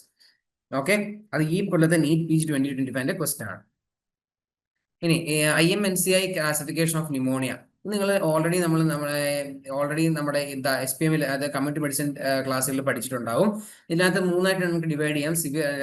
No pneumonia, pneumonia and severe pneumonia. ഇതാണ് IMNCI classification പറഞ്ഞത്. No ന്യൂമോണിയയിലെ feature എന്ന് പറഞ്ഞാൽ there is no fast breathing and there is no indicator of severe pneumonia. എന്താണ് no pneumonia എന്ന് പറഞ്ഞു കഴിഞ്ഞാൽ? There is no fast breathing and there is no indicators of severe pneumonia. Pneumonia എന്ന് പറഞ്ഞ essential features എന്തൊക്കെയാണ് വരുന്നത്? ഒന്ന് fast breathing, less than 2 months more than equal 60, 2 to 12 months more than equal 50, 12 to 59 months more than equal 40. എന്തൊക്കെയാണ് fast ബ്രീതിങ്ങിൽ pneumonia എന്ന് പറഞ്ഞു? Clinical category pneumonia essential features എന്തൊക്കെയാണ്? ഫാസ്റ്റ് ബ്രീതിങ്ങിൽ less than 2 months more than equal 60, 2 to 12 months. അതായത് fast ബ്രീതിങ്ങിന്റെ അളവുകളാണ് പറയുന്നത്. ലെസ് ദാൻ 2 months ആണെങ്കിൽ മോർ ദാൻ ഈക്വൽ 60 ആണ് ഫാസ്റ്റ് ബ്രീതിങ് പറയുന്നത്. 2 to 12 months ആണെങ്കിൽ മോർ ദാൻ ഈക്വൽ 50 ആണ് ഫാസ്റ്റ് ബ്രീതിങ് എന്ന് പറയുന്നത്. 12 to 59 months ആണെങ്കിൽ മോർ ദാൻ ഈക്വൽ 40 ആണ് ഫാസ്റ്റ് ബ്രീതിങ്. ഈ ലെവലിന് മുകളിലാണെങ്കിൽ നമ്മൾ എന്ത് പറയും? നമ്മൾ ന്യൂമോണിയ എന്ന് പറയും. ഇനി ചെസ്റ്റ് ഇൻഡ്രോയിങ് ഉണ്ടെങ്കിലും ഇല്ലെങ്കിലും അത് ന്യൂമോണിയ എന്നുള്ള ഈ ഒരു ഭാഗത്തിൽ തന്നെയാണ് വരുന്നത്. ഓക്സിജൻ സാച്ചുറേഷൻ മോർ ദാൻ 92% ആയിരിക്കണം. അപ്പോൾ ന്യൂമോണിയ ആണെങ്കിൽ നമ്മൾ എന്ത് കൊടുക്കും? Oral amoxicillin for 5 days. എന്നിട്ട് പേഷ്യനെ പറഞ്ഞ് വീട്ടിലോട്ട് വരും. ഓറൽ അമോക്സിലിൻ ഫോർ 5 days കൊടുക്കും. ഇനി സിവിയർ ന്യൂമോണിയ ആണെങ്കിൽ എന്തൊക്കെയായിരിക്കും ഫീച്ചേഴ്സ്? സെൻട്രൽ സൈനോസിസ് ഉണ്ടായിരിക്കും. സെൻട്രൽ സൈനോസ് പറഞ്ഞാൽ നമ്മുടെ നാക്കൊക്കെ സൈനോസിഡ് ആയിരിക്കും. അതിനാണ് സെൻട്രൽ സൈനോസിസ് പറയുന്നത്. സെൻട്രൽ സൈനോസ് ഉണ്ടാവും. നമുക്ക് ഈ കുട്ടിക്ക് ഫീഡ് ചെയ്യാനോ ഡ്രിങ്ക് ചെയ്യാനോ പറ്റാത്ത ഒരു അവസ്ഥ വരും. അതുപോലെ കൺവൾഷൻസ് ഉണ്ടാവും. ഈ സീഷേഴ്സ് ആണ് കൺവൾഷൻസ് എന്ന് പറയുന്നത്. ലെതാർജി ഉണ്ടാവും. ലെതാർജി എന്ന് പറഞ്ഞാൽ fatigue, unconsciousness, severe respiratory distress, head nodding. ഇങ്ങനെ ഈ സിവിയർ റെസ്പിറേറ്ററി ഡിസ്ട്രസ് മൂലം തല ഇങ്ങനെ ആട്ടി മറ്റേ ഈ പറയുന്ന പോലെ ബ്രീത്ത് അകത്തേക്ക് എടുക്കാൻ പറ്റില്ല. അത്രയും എഫേർട്ടാണ് ഉണ്ടാവുന്നത്. അപ്പം ഇതിന്റെ ട്രീറ്റ്മെന്റ് എന്ന് പറയുന്നത് injection gentamicin. And then first നമ്മൾ PHCയിൽ ഇഞ്ചക്ഷൻ ജെന്റാമൈസിൻ കൊടുക്കും. എന്നിട്ട് ടെർഷ്യറി കെയർ സെന്ററിലേക്ക് റെഫർ ചെയ്യും. ഓക്കെ. അപ്പൊ ഈ IMNCA ക്ലാസിഫിക്കേഷൻ എന്ന് പറയുന്നത് ഉണ്ടാക്കിയിരിക്കുന്നത് PHC ഡോക്ടർമാർക്ക് വേണ്ടിയിട്ടാണ്. കാരണം അവർ റെഫറൽ, കാരണം ഇതിന്റെ ട്രീറ്റ്മെന്റ് എന്ന് പറഞ്ഞാൽ ഇഞ്ചക്ഷൻ ജെന്റാമൈസിൻ കൊടുത്ത് റെഫർ ചെയ്യുന്ന ഒബ്വിയസ്ലി ടെർഷ്യറി സെന്ററിലേക്കാണ്, അല്ലേ? ഓക്കെ. അപ്പൊ ഇതൊക്കെ ജസ്റ്റ് മിസ്ലേനിയസ് ആയിട്ട് ഞാൻ പഠിപ്പിക്കുന്നതാണ്. ഇതിനകത്ത് ബ്ലാഡർ എക്സോസ്ട്രോഫി എന്ന് പറഞ്ഞാൽ ഡെവലപ്മെന്റൽ അബ്നോർമാലിറ്റി മൂലം ബ്ലാഡർ വെളി വരുന്നു. അപ്പോൾ അങ്ങനെ വരുമ്പോൾ ഈ ബ്ലാഡർ എക്സ്ട്രോഫി സംഭവിച്ച ബ്ലാഡറിന് എന്ത് സംഭവിക്കാൻ സാധ്യതയുണ്ട്? അഡിനോകാർസിനോമ യൂറിനറി ബ്ലാഡർ ഉണ്ടാകാൻ സാധ്യതയുണ്ട്. അപ്പം bladder exstrophy is a risk factor for adenocarcinoma urinary bladder. Also epispadias, അതായത് ഈ പീനസിന്റെ മോൾഡത്തെ ഭാഗത്തു നിന്ന് യൂറിത്രൽ ഓപ്പണിംഗ് വരാനുള്ള സാധ്യതയും ഈ പറയുന്ന ബ്ലാഡർ എക്സ്ട്രോഫി ഉള്ള ആളുകൾക്ക് കൂടുതലാണ്. പിന്നെ പിബിക് ഡയസ്റ്റീസ്, പിബിക് ബൺ രണ്ട് ഡിവൈഡ് ആയി പോകുന്നു. അതെല്ലാം പിബിക് ഡയസ്റ്റീസ് ഒക്കെ ജസ്റ്റ് ഒന്ന് നോക്കിയാൽ മാത്രം മതി. റെക്കറന്റ് UTI ലൈക്ക് ഇത് അത്ര ഇമ്പോർട്ടന്റ് അല്ല. You don't need to learn this all. പഠിക്കേണ്ട ആവശ്യം വരുന്നില്ല. ജസ്റ്റ് ഇനിയിപ്പം വേണമെങ്കിൽ ജസ്റ്റ് ഇങ്ങനെ മെക്യൂരിറ്റി സിസ്റ്റം യൂറിത്രോഗ്രാം ആണ് നമ്മൾ ആദ്യം ചെയ്യുന്നത്. ഇപ്പം like when the patient comes to us with recurrent UTI, we have to suspect a vesicoureteric reflex. അതായത് ബ്ലാഡറിൽ നിന്ന് യൂറിറ്ററിലേക്ക് തിരിച്ചു പോകുന്ന യൂറിൻ നമ്മൾ സസ്പെക്ട് ചെയ്യണം in case of recurrent UTI in children. അത് നമ്മൾ ആദ്യം ചെയ്യാൻ വേണ്ടി നമ്മൾ മിക്ചുറേറ്റിംഗ് സിസ്റ്റം യൂറിത്രോഗ്രാം ചെയ്യും. അതായത് നമ്മൾ contrast backward retrogradely like through the urethra we inject the contrast and ask the patient to void. അതാണ് മിക്ചുറേറ്റിംഗ് സിസ്റ്റം യൂറിത്രോഗ്രാം എന്ന് പറയുന്നത്. അപ്പോൾ നമ്മൾ എക്സ്റേ എടുക്കും. അപ്പോൾ നമുക്ക് കണ്ടുപിടിക്കാം. അത് ചെയ്ത് കഴിഞ്ഞാൽ investigation choice like micturating cystourethrogram എന്ന് പറയുന്നതാണ് ഈ വെസിക്കോയൂറിട്രിക് റിഫ്ലക്സിന് ഇൻവെസ്റ്റിഗേഷൻ ഓഫ് ചോയ്സ് എന്ന് പറയുന്നത്. അപ്പോൾ ഇത് ചെയ്ത് കഴിഞ്ഞാൽ once we confirm that there is vesicoureteric reflux, we have to assess the functioning of kidney. അതായത് ഈ ഒരു റിഫ്ലക്സ് മൂലം എത്രത്തോളം കിഡ്നി ഇപ്പം ഡാമേജ് ആയിട്ടുണ്ട് അത് അസസ് ചെയ്യാൻ ഈ പറയുന്ന VUR കഴിഞ്ഞ ഈ MCU, അതായത് മിക്ചുറേറ്റിംഗ് സിസ്റ്റം യൂറിത്രോഗ്രാം കഴിഞ്ഞാൽ നമുക്ക് ചെയ്യാൻ പറ്റുന്നത് DMSA സ്കാനാണ്. ഓക്കെ. DMSA സ്കാനിൽ നമുക്ക് എന്ത് ചെയ്യാൻ പറ്റും? നമുക്ക് anatomical details of the liver, ഈ പറയുന്ന കിഡ്നി നമുക്ക് അണ്ടർസ്റ്റാൻഡ് ചെയ്യാൻ പറ്റും. അതുപോലെ കിഡ്നി ഫംഗ്ഷണൽ ആണോ എന്നുള്ളത് നമുക്ക് ഐഡന്റിഫൈ ചെയ്യാൻ പറ്റും. ഓക്കെ. ഈ VUR സ്റ്റേജ് 5 എന്ന് പറയുന്നതാണ് ഈ ഫുൾ ഈ റിഫ്ലക്സ് വരുന്നതിന്. അതൊന്നും പഠിക്കണമെന്നില്ല. ട്രീറ്റ്മെന്റ് സ്റ്റിംഗ് പ്രൊസീജിയർ എന്ന് പറയും. There's a submucous tunnel insertion, injection of Teflon to prevent the VUR basically. ഈ ഗോവർ സൈൻ കാണുന്നത് നമ്മുടെ ഡുഷീൻ മസ്കുലർ ഡിസ്ട്രോഫിയിലാണ്. അത് ഓൾറെഡി പറഞ്ഞ എക്സ്-ലിങ്ക്ഡ് റിസസീവ്, അത് ഓർക്കുക. ഓൾവേസ് ഇൻ ബോയ്സ് ഉള്ളി ബിക്കോസ് ഇറ്റ്സ് എക്സ്-ലിങ്ക്ഡ് റിസസീവ് ഡിസീസുകൾ എവിടെ കണ്ടാലും ഇറ്റ് അഫക്ട്സ് ദ ബോയ്സ് ഉള്ളി. ഓക്കെ. കാരണം ഗേൾസിൽ ഓൾറെഡി ഒരു എക്സ് ക്രോമസോമേ ഉള്ളൂ. സോറി അതായത് ഗേൾസിൽ 2 എക്സ് ക്രോമസോംസ് ഉണ്ട്. അതായത് ഒരു എക്സ് അഫക്റ്റഡ് ആയിട്ടുള്ള ഒരു എക്സ് ക്രോമസോം, സാധാ എക്സ് ക്രോമസോം ഉണ്ട്. അപ്പൊ എക്സ്-ലിങ്ക്ഡ് റിസസീവ് എന്ന് പറഞ്ഞു കഴിഞ്ഞാൽ എന്താ പറയുക, ഇൻ കേസ് ഓഫ് മെയിൽസ്, അതായത് ആണുങ്ങളാണെങ്കിൽ XY ക്രോമസോം ആണ്. അപ്പൊ ഓൾറെഡി ഒരു എക്സ് ക്രോമസോം മാത്രമേ ഉള്ളൂ. ആ എക്സ് അഫക്റ്റഡ് ആവും. അങ്ങനെ ഒരു എക്സ് മാത്രം അഫക്റ്റഡ് ആകുമ്പോൾ എന്ത് സംഭവിക്കും? ഈ പറയുന്ന ഡിസീസ് ഉണ്ടാകാൻ സാധ്യതയുണ്ട്. ഓക്കെ. അതാണ് ഇതിന്റെ ബേസിക് കൺസെപ്റ്റ് എന്ന് പറയുന്നത്. അപ്പൊ ഈ ഗോവർ സൈൻ കാണുന്നത്, ഇത് ഗോവർ സൈൻ എന്ന് പറയുന്നത് basically it's a muscular dystrophy where there is a proximal മയോപ്പതിയാണ് ഉണ്ടാകുന്നത്. പ്രോക്സിമൽ മയോപ്പതി കാരണമാണ് ഈ നീ സപ്പോർട്ട് ചെയ്ത് പേഷ്യന്റ് എണീക്കുന്നത്. നോക്ക്, പയ്യെ നീ സപ്പോർട്ട് ചെയ്ത് മുട്ടയെ പിടിച്ചാണ് എണീക്കുന്നത്. That is because of proximal myopathy. അപ്പൊ DMD ആണ് ഈ ഇത് കാണുന്നത്. ഇച്ചിരൂടെ പ്രായമായ ആളുകൾ, അതായത് ഇത് ഇൻഫൻസ്, അതായത് കുട്ടികൾ, ജനിച്ചു വീഴുന്ന കുട്ടികളാണ് DMD കാണുന്നത്. കുറച്ചുകൂടെ പ്രായമായിട്ട് അഡോളസന്റ് ഏജ് ഗ്രൂപ്പിൽ പ്രസന്റ് ചെയ്യുന്ന ഈ DMD പോലത്തെ ഒരു സാധനമാണ് BMD. In both of them there is a mutation of dystrophin protein. അപ്പൊ ഇതിന്റെ വേറൊരു ഫീച്ചറുള്ള സ്യൂഡോ ഹൈപ്പർട്രോഫി ആണ്. Because of fat deposition our calves will look like this in case of muscular dystrophy, either DMD or BMD. ഇനി precocious puberty നമുക്ക് discuss ചെയ്യാം. Precocious puberty എന്ന് പറഞ്ഞാൽ എന്തൊക്കെയാണ് അതിനകത്ത് വരുന്നത്? What is precocious puberty? First of all, appearance of secondary sexual characteristics before 8 years in girls and before 9 years in boys. എന്തൊക്കെയാ? അതായത് ഗേൾസിൽ 8 വയസ്സിന് മുന്നേ ബോയ്സിൽ 9 വയസ്സിന് മുന്നേയും സെക്കൻഡറി സെക്ഷൽ ക്യാരക്ടറിസ്റ്റിക്സ് വരുന്നതിനാണ് നമ്മൾ പ്രിക്കോഷ്യസ് പ്യൂബർട്ടി എന്ന് പറയുന്നത്. അപ്പോൾ നമുക്ക് ആദ്യം ഈ പ്രിക്കോഷ്യസ് പ്യൂബർട്ടി ഡിസ്കസ് ചെയ്യുന്നതിന് മുമ്പ് നമുക്ക് hypo തലാമോ pituitary gonadal axis discuss ചെയ്യാം. നമ്മുടെ ബ്രെയിനകത്ത് ഹൈപ്പോ തലാമസ് ഉണ്ട്. Hypo thalamus gonadotropin releasing hormone produce ചെയ്യും. ഈ ഗൊണാഡോട്രോപ്പിൻ റിലീസിംഗ് ഹോർമോൺ പിറ്റ്യൂട്ടറിൽ ആക്ട് ചെയ്യും. പിറ്റ്യൂട്ടറിൽ ആക്ട് ചെയ്ത് കഴിഞ്ഞാൽ എന്തൊക്കെ ഉണ്ടാവും? LH ഉം FSH ഉം ഉണ്ടാവും. LH FSH അങ്ങോട്ട് ആക്ട് ചെയ്യും, നമ്മുടെ ഫീമെയിൽ റീപ്രൊഡക്റ്റീവ് സിസ്റ്റത്തിൽ ആക്ട് ചെയ്യും. അത് മെയിൽസിലും ഈ സാധനം തന്നെ ഉള്ളത്, ഈ ഹൈപ്പോതലാമോ പിറ്റ്യൂട്ടറി ആക്സിസ് ആണുള്ളത്. ഫീമെയിൽസിൽ LH FSH ആക്ട് ചെയ്ത് കഴിഞ്ഞാൽ എന്ത് സംഭവിക്കാം? പ്രൊജസ്ട്രോണും ഈസ്ട്രോജനും ഉണ്ടാവും. എന്തൊക്കെ ഉണ്ടാവും? പ്രൊജസ്ട്രോൺ ഈസ്ട്രോജനും ഉണ്ടാവും. ഈ പ്രൊജസ്ട്രോൺ ഈസ്ട്രോജനും പിന്നെയും ഒരു ഫീഡ്ബാക്ക് പാത്ത് വഴി പിന്നെയും ഈ ഒരു പ്രോസസ്സിനെ കണ്ടിന്യൂ ചെയ്തുകൊണ്ടിരിക്കും. ഓക്കെ, അപ്പൊ hypothalamus producing gonadotropin releasing hormone acting on pituitary releasing LH and FSH, both of them acting on the reproductive system to release the sex hormones. Okay, അപ്പൊ ഇതിന്റെ ടൈപ്സ് എന്ന് പറയുന്നത്, പ്രിക്കോഷ്യസ് പ്യൂബർട്ടി ടൈപ്സ് എന്ന് പറയുന്നത് central, when ഈ പറയുന്ന ഹൈപ്പോതലാമോ pituitary axis affect ചെയ്ത് precautious puberty ഉണ്ടാകുമ്പോഴാണ് നമ്മൾ സെൻട്രൽ പ്രിക്കോഷ്യസ് പ്യൂബർട്ടി എന്ന് പറയുന്നത്. പെരിഫറൽ എന്ന് പറഞ്ഞു കഴിഞ്ഞാൽ പെരിഫറലി ഈ പറയുന്ന സെക്സ് ഹോർമോൺസുകൾ പ്രൊഡ്യൂസ് ചെയ്യുന്ന എന്തോ ട്യൂമറുകളോ അല്ലെങ്കിൽ വേറെ എന്തോ കണ്ടീഷൻസ് ഉണ്ട്. ദാറ്റ്സ് നോട്ട് അഫക്ടിങ്, ഈ പെരിഫറൽ എന്ന് പറയുന്നത് it is not because it's affecting our ഈ ഹൈപ്പോതലാമോ പിറ്റ്യൂട്ടറി ആക്സിസ്. അതാണ് പെരിഫറലിന്റെ അർത്ഥം എന്ന് പറയുന്നത്. ഇനി സെൻട്രൽ എന്ന് പറഞ്ഞാൽ GnRH depend on true type. ഇവിടെ എന്ന് പറഞ്ഞാൽ due to early activation of hypothalamo pituitary gonadal axis. Hypothalamo pituitary gonadal ആക്സിസിന്റെ ഏർലി ആക്ടിവേഷൻ മൂലമാണ് സെൻട്രൽ ടൈപ്പ് ഉണ്ടാകുന്നത്. കോസ് എന്ന് പറഞ്ഞു കഴിഞ്ഞാൽ idiopathy, most common in girls. Idiopathy എന്ന് പറഞ്ഞാൽ പ്രത്യേകിച്ച് റീസൺ ഒന്നും ഇല്ലാതെ പെട്ടെന്ന് ഉണ്ടാകുന്നതിനാണ് അത് പറയുന്നത് ഇഡിയോപ്പതിക് എന്ന് പറയുന്നത്. It's commonly scene in girls. പിന്നെ CNS ലീഷൻസ്, ഈ തലയ്ക്ക് അകത്ത് വരുന്ന ചില ലീഷനുകൾ, ഹമാറ്റോമ, ആസ്ട്രോസൈറ്റമ, ക്രേനിഫാരിഞ്ചോമ എന്നൊക്കെ പറയുന്ന ബ്രെയിൻ ട്യൂമേഴ്സ് ആണ്. ഹമാറ്റോമ, ആസ്ട്രോസൈറ്റമ, ക്രേനിഫാരിഞ്ചോമ, ട്യൂബർക്ലോസിസ്, ഹൈഡ്രോകെഫാലസ് ഞാൻ ഓൾറെഡി ഡിസ്കസ് ചെയ്യാണ്. CSF ഫ്ലൂയിഡ് ബ്രെയിനകത്ത് വെൻട്രിക്കിൾസിനകത്ത് ബിൽഡ് ചെയ്യുന്നതിനാണ് നമ്മൾ ഹൈഡ്രോകെഫാലസ് പറയുന്നത്. ഇതെല്ലാം ഈ എല്ലാ CNS ലീഷനുകളും സെൻട്രലിന്റെ എക്സാമ്പിൾ ആണ്. ഫീച്ചേഴ്സ് എന്തൊക്കെയാ? പ്യൂബർട്ടിയുടെ നോർമൽ സീക്വൻസ് ഉണ്ടായിരിക്കും, പക്ഷെ ഏർലി ഏജിൽ, അതായത് 8 വയസ്സിന് മുന്നേ puberty will progress as it is, പക്ഷെ നേരത്തെ പ്യൂബർട്ടി ഒക്കെ ആയിരിക്കും. അപ്പോൾ LH FSH ലെവലുകൾ കൂടുതലായിരിക്കും, സെക്സ് ഡിസോർഡറുകൾ കൂടുതലായിരിക്കും. GnRH സ്റ്റിമുലേഷൻ ടെസ്റ്റ് വഴിയാണ് നമ്മൾ ഇത് ഡയഗ്നോസ് ചെയ്യുന്നത്. ഗോണഡോട്രോപ്പിൻ റിലീസിംഗ് ഹോർമോൺ നമ്മൾ കൊടുത്തു കഴിഞ്ഞാൽ ആ പ്രായത്തിൽ ഉണ്ടാവേണ്ട LH റൈസിനേക്കാളും, അതായത് ആ ഡോസിന് ഉണ്ടാവേണ്ട LH റൈസിനേക്കാളും കൂടുതൽ LH റൈസ് നമ്മൾ എക്സ്പെക്ട് ചെയ്യാതെ ഉണ്ടാവും. That is because of precocious puberty. Also bone age, obviously എല്ലാ ബോഡിയുടെ മൊത്തം സെക്ഷൽ മെച്യൂരിറ്റി കൂടുകയാണ്. ബോൺ ഏജ് ഒബ്വിയസ്ലി അഡ്വാൻസ്ഡ് ആയിരിക്കും. ആൻഡ് നമ്മൾ ഇതിന് യൂസ് ചെയ്യുന്ന ഡ്രഗ് എന്ന് പറയുന്നത് GnRH അനലോഗ്സ് ആണ്. കാരണം GnRH അനലോഗ്സ് കൊടുത്തു കഴിഞ്ഞാൽ, ഒരുപാട് GnRH അനലോഗ്സ് നമ്മൾ ഇങ്ങനെ കൊടുത്തുകൊണ്ടിരുന്നു കഴിഞ്ഞാൽ ഈ ആക്സിസ് സപ്രസ് ആവും. Because of high GnRH axis get suppressed. Axis suppress ആയി കഴിഞ്ഞാൽ പിന്നീട് ഈ പറയുന്ന അഗൈൻ GnRHന്റെ പുതിയ റിലീസ് ഉണ്ടാകത്തില്ല. മനസ്സിലായോ? അപ്പൊ ഈ GnRH അനലോഗ്സ് ലൈക്ക് ലുപ്രോളൈഡ് ആണ് GnRH യൂസ് ചെയ്യുന്ന നമ്മൾ ഒരു അനലോഗ്, GnRH അനലോഗ് ആയിട്ട് യൂസ് ചെയ്യുന്ന ഒരു drug. It is use to suppress the axis.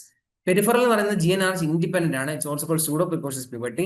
This because ഞാൻ ഓൾറെഡി പറഞ്ഞു, excess sex steroid production which is independent of HPG axis. HPG axis independent ആയിട്ട് എക്സസ് സെക്സ് സ്റ്റിറോയിഡ് പ്രൊഡക്ഷൻ വരുന്നതാണ് നമ്മൾ peripheral എന്ന് പറയുന്നത്. കോസസ് എന്തൊക്കെയാ? Ovarian cyst, tumour, adrenal tumour, congenital adrenal hyperplasia, മെക്യൂൺ Albright syndrome, testicular tumour, exogenous hormones. ഏതൊക്കെയാ? Ovarian സിസ്റ്റോ tumour. Ovarian സിസ്റ്റോ tumour ഉണ്ടായി കഴിഞ്ഞാൽ അത് മാത്രമായി ഡിഫറൻറ്റ് സ്റ്റിറോയിഡ് ഹോർമോണുകൾ പ്രൊഡ്യൂസ് ചെയ്യാം. അഡ്രിനൽ ട്യൂമറുകൾ, കൺജന്റൽ അഡ്രിനൽ ഹൈപ്പർപ്ലേഷ്യ, അത് ഞാൻ ഡിസ്കസ് ചെയ്തു. മെക്യൂൺ ആൽബ്രൈറ്റ് സിൻഡ്രോം നമുക്ക് ഒന്നുകൂടി ഡിസ്കസ് ചെയ്യാം. ടെസ്റ്റിക്കുലർ ട്യൂമർ, എക്സോജിനസ് ഹോർമോൺ, നമ്മൾ പുറത്തുനിന്ന് അല്ലാതെ കൊടുക്കുന്ന ഹോർമോണുകൾ, ഇതെല്ലാം ഈ പറയുന്ന പോലെ പെരിഫറലിന്റെ ഭാഗത്ത് വരുന്നതാണ്. ഫീച്ചേഴ്സ് എന്താണ്? ഏറ്റിപ്പിക്കൽ സീക്വൻസ് ആയിരിക്കും. അതായത് നമ്മുടെ സാധാരണ ഒരു നോർമലി കാണുന്ന പോലത്തെ ഒരു പ്യൂബർട്ടി ഒരു സീക്വൻസ് ആയിരിക്കത്തില്ല, അല്ലെങ്കിൽ മെച്ചുറേഷൻ സീക്വൻസ് ആയിരിക്കത്തില്ല. It may be incomplete. കാരണം ഈ ഹോർമോണുകൾ ഇടയ്ക്ക് വരും, ഇടയ്ക്ക് വരത്തില്ല. HPG ആക്സിസിനെ പോലെ റെഗുലർ സപ്ലൈ ഇല്ല. അതുകൊണ്ടാണ് ഇൻകംപ്ലീറ്റ് ഏറ്റിപ്പിക്കൽ സീക്വൻസ് വരുന്നത്. LH and FSH suppressed. അതായത് ഈ പറയുന്ന നമ്മുടെ ഈ LH FSH സപ്രസ്ഡ് ആവാൻ കാര്യം എന്താ? കാരണം ഈ പ്രൊജസ്ട്രോൺ ഈസ്ട്രോജൻ ഭയങ്കര കൂടുതലാണ് ബിക്കോസ് ഓഫ് പെരിഫറൽ പ്രൊഡക്ഷൻ. എന്തോ കാരണങ്ങൾ കൊണ്ട് ഈ in case of peripheral precautious puberty ഈ പ്രൊജസ്ട്രോൺ ഈസ്ട്രോജൻ ഭയങ്കരമായിട്ടുണ്ട്. അപ്പൊ ഇവര് ഈ നെഗറ്റീവ് ഫീഡ്ബാക്ക് കൊടുക്കും. ഞാൻ ഓൾറെഡി പറഞ്ഞു, പ്രൊജസ്ട്രോൺ ഈസ്ട്രോജനും നെഗറ്റീവ്, പിറ്റ്യൂട്ടറിക്കും ഹൈപ്പോതലാമസിനും നെഗറ്റീവ് ഫീഡ്ബാക്ക് കൊടുക്കും. അങ്ങനെയാണ് അവർ കുറയുന്നത് GnRH സെക്രേഷൻ. ഇവിടെ സെയിം സാധനം സംഭവിക്കുക. അതായത് HPG ആക്സിസ് നോർമലാ, പ്രൊജസ്ട്രോൺ ഈസ്ട്രോജൻ ഭയങ്കരമായിട്ട് കൂടുമ്പോൾ ഇവര് ചെന്നിട്ട് ഹൈപ്പോതലാമസിനോട് പറയും, മതി, ആവശ്യത്തിന് പ്രൊജസ്ട്രോൺ ഈസ്ട്രോജൻ കൊണ്ട് GnRH ഉണ്ടാക്കണ്ട. അതാണ് ഇവിടെ സംഭവിക്കുന്നത്. അതായത് ഈ like LH and FSH is getting suppressed. ഈ LH FSH സപ്രസ്ഡ് ആവും, GnRH ഉണ്ടാവത്തില്ല, LH FSH സപ്രസ്ഡ് ആവും because of feedback mechanism. But sex സ്റ്റിറോയിഡുകൾ ഇൻക്രീസ്ഡ് ആയിരിക്കും. പ്രൊജസ്ട്രോൺ, ഈസ്ട്രോജൻ, ടെസ്റ്റോസ്റ്ററോൺ ഒക്കെ ഇൻക്രീസ്ഡ് ആയിരിക്കും. ട്രീറ്റ്മെന്റ് എങ്ങനെയായിരിക്കും? അണ്ടർലൈൻ കോസ് അഡ്രിനൽ ട്യൂമർ ആണ്, അഡ്രിനൽ ട്യൂമർ എക്സസ് ചെയ്യുക. കൺജനൽ അഡ്രിനൽ ഹൈപ്പർപ്ലേഷ്യ ആണെങ്കിൽ സ്റ്റിറോയിഡുകൾ കൊടുക്കുക, IV ഫ്ലൂയിഡുകൾ കൊടുക്കുക, എല്ലാം കൊടുക്കുക. മക്യൂൺ ആൽബ്രറ്റ് സിൻഡ്രോം നമ്മൾ നേരത്തെ ഇപ്പോൾ ഡിസ്കസ് ചെയ്തു. ഇത് നമുക്ക് ഒന്ന് it's a triad of precocious puberty ഓർണബിൾ ഡിസ്കസ് ചെയ്തു. കഫേ ഓലെ സ്പോട്സ്, അതായത് ഒരുമാതിരി ഇങ്ങനത്തെ സ്പോട്ടുകളാണ് വരുന്നത്. കഫേ ഓലെ മാക്യൂൾസ്, ഈ കഫേ ഓലെ സ്പോട്ടുകൾ വരും. Plus fibrous dysplasia of the bone, ബോണിന്റെ ഫൈബ്രസ് ഡിസ്പ്ലേഷ്യ എന്ന് പറയുന്ന കണ്ടീഷനും ഈ പറയുന്ന മക്യൂൺ ആൽബ്രറ്റ് സിൻഡ്രോമിൽ വരും. ഇനി കൺജനൽ അഡ്രിനൽ ഹൈപ്പർപ്ലേഷ്യ ഓൾറെഡി പറഞ്ഞു. 21 hydroxylase deficiency, peripheral precocity with virilisation already പറഞ്ഞാണ്. ഹൈപ്പോതൈറോയിഡിസം റെയർലി പ്രിക്കോസിറ്റിസ് പ്യൂബർട്ടി ഉണ്ടാക്കാൻ സാധ്യതയുണ്ട്. അതിന്റെ പേരാണ് വാൻ വിക് ഗുംബാറ്റ് സിൻഡ്രോം. അതിന്റെ ഫീച്ചേഴ്സ് എന്ന് പറഞ്ഞാൽ 1 hypothyroidism, 2 precocious puberty, 3 ovarian cysts. അപ്പോൾ വാൻ വിക് ഗുംബാറ്റ് സിൻഡ്രോമിലും ഈ പറയുന്ന hypothyroidism, precocious puberty plus ovarian സിസ്റ്റുകളാണ് ഉള്ളത്. ഇൻവെസ്റ്റിഗേഷൻസ് ഏതൊക്കെയാ? ബോൺ ഏജ് നമുക്ക് നോക്കണം, that is advanced in true precocity. Serum LHFSH നോക്കണം, സെക്സ് റോഡുകൾ നോക്കണം, GNR സ്റ്റിമുലേഷൻ ടെസ്റ്റുകൾ ചെയ്യണം. എങ്കിൽ നമുക്ക് സെൻട്രൽ ആണ് പെരിഫറൽ ആണെന്ന് അറിയാൻ പറ്റത്തുള്ളൂ. പിന്നെ അതുപോലെ MRI ബ്രെയിൻ ചെയ്യണം to rule out the intracranial lesions. Pelvic USG ചെയ്യണം to rule out ovarian pathology in girls. 17 hydroxy progesterone level, കാരണം ഉണ്ടെങ്കിൽ 21 ഹൈഡ്രോക്സിലേസ് ഡെഫിഷ്യൻസി മൂലമാണ് 17 ഹൈഡ്രോക്സി പ്രൊജസ്ട്രോൺ ലെവലുകൾ കൂടുന്നത്. ഞാൻ ഓൾറെഡി അതിവിടെ ഡിസ്കസ് ചെയ്തതാണ്. 17 ഹൈഡ്രോക്സി പ്രൊജസ്ട്രോൺ ലെവലുകൾ കൂടുന്നത് 71 ഹൈഡ്രോക്സിലേസ് ഡെഫിഷ്യൻസിയിലാണ്. ഇനി ഫെബ്രൽ സീഷസ്, ഇതാണ് നമ്മുടെ ഇന്നത്തെ ലാസ്റ്റ് ടോപ്പിക്. ഇതോടെ നമ്മൾ പീഡിയാട്രിക്സ് ടോപ്പിക്കുകൾ വൈൻഡപ്പ് ചെയ്യാൻ പോവുകയാണ് മൊത്തത്തിൽ. അപ്പോൾ ഇതോടെ ശ്രദ്ധിച്ച് കേൾക്കുക. എന്നിട്ട് നമുക്ക് കുറച്ച് ക്വസ്റ്റ്യൻസ് ഡിസ്കസ് ചെയ്തിട്ട് നമുക്ക് ഇന്നത്തെ ടോപ്പിക് വൈൻഡപ്പ് ചെയ്യാം. ഫെബ്രൽ സീഷസ് എന്താണ്? ഫെബ്രൽ സീഷസ്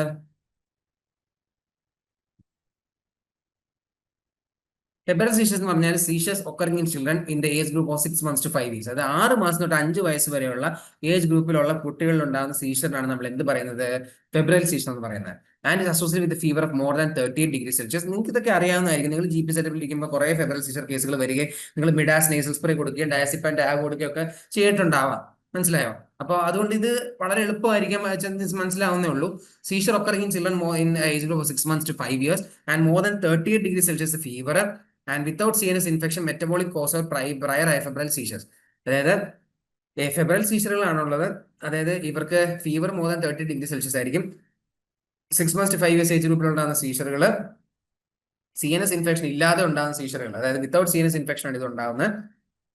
അതുപോലെ തന്നെ മെറ്റബോളിക് കോസുകളും ഇല്ല, നേരത്തെ ഉള്ള അഫെബ്രൽ സീഷറുകളും ഇല്ല. ഓക്കെ, ക്ലാസിഫിക്കേഷൻ പറഞ്ഞാൽ 3 ടൈപ്പ് ആയിട്ട് ഡിവൈഡ് ചെയ്യാം. ഒന്ന് simple febrile seizure, it is the most common type, 70 to 80% ഇതാണ്. സെക്കൻഡ് കോംപ്ലക്സ് ഫെബ്രൽ സീഷറുകൾ, 3 ഫെബ്രൈൽ സ്റ്റാറ്റസ് എപ്പിലിപ്റ്റിക്കസ്.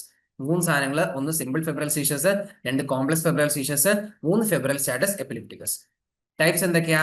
ഒന്ന് simple febrile seizures, most common 70 to 80%. Generalized tonic-clonic seizures, duration less than 15 minutes, occurs once in 24 hours, no post-ictal neurological deficit, normal neurodevelopment. അതെല്ലാം basically ഇത് simple. കുറച്ച് ഒരു generalised tonic-clonic seizure ഉണ്ട്, പക്ഷെ അത് വന്നിട്ട് പോകും. ലെസ് ദാൻ 15 minutes ആയിരിക്കും ഡ്യൂറേഷന്. ഒരു 24 hours ഒറ്റ ഒരു തവണ മാത്രമേ ഉണ്ടാകത്തുള്ളൂ. ആൻഡ് പോസ്റ്റ്-ഇക്ടൽ, അതായത് ആഫ്റ്റർ സീഷർ ഒരു ന്യൂറോളജിക്കൽ ഡെഫിസിറ്റോ പാൾസികളോ അങ്ങനത്തെ പാൾസികളൊന്നുമില്ല. അതാണ് നമുക്ക് when there is a post-ictal neurological deficit we term it as TOTS paralysis. Okay, TOTS palsy അല്ലെങ്കിൽ TOTS പാരാലിസിസ് ആണ് നമ്മൾ post-ictal neurological deficit എന്ന് പറയുന്നത്. And there is normal neurodevelopment in simple febrile seizures. കുഴപ്പമൊന്നുമില്ല ഭാവിയിൽ. കോംപ്ലക്സ് ഫെബ്രൽ സീഷർ എന്ന് പറഞ്ഞാൽ either it can be focal onset, ഒന്നുകിൽ it has to be focal, ഒന്നുകിൽ focal onset ആണെങ്കിൽ we can say it is a complex febrile seizure.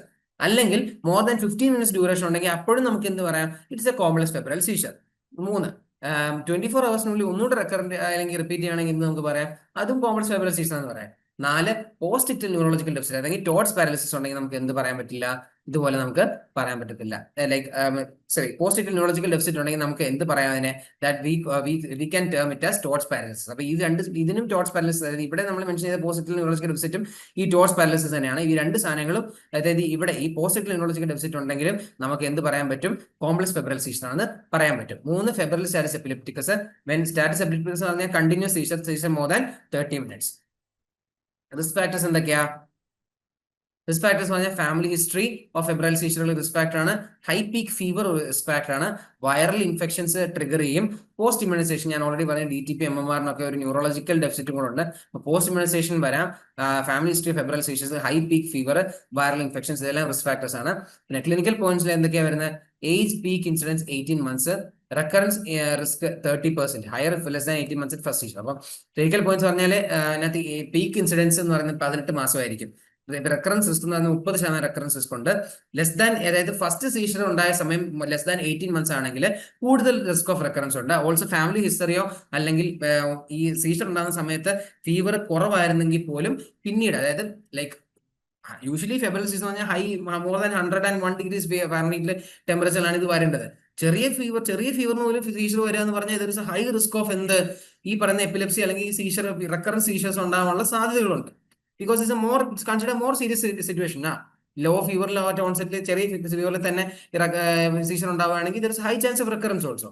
Small percentage, വളരെ ചെറിയൊരു percentage epilepsy ഉണ്ടാകും later. That's 2 to 5% in simple, higher for complex type. അതായത് simple type ആണെങ്കിൽ 2 to 5% ആളുകൾ epilepsy ഉണ്ടാകും.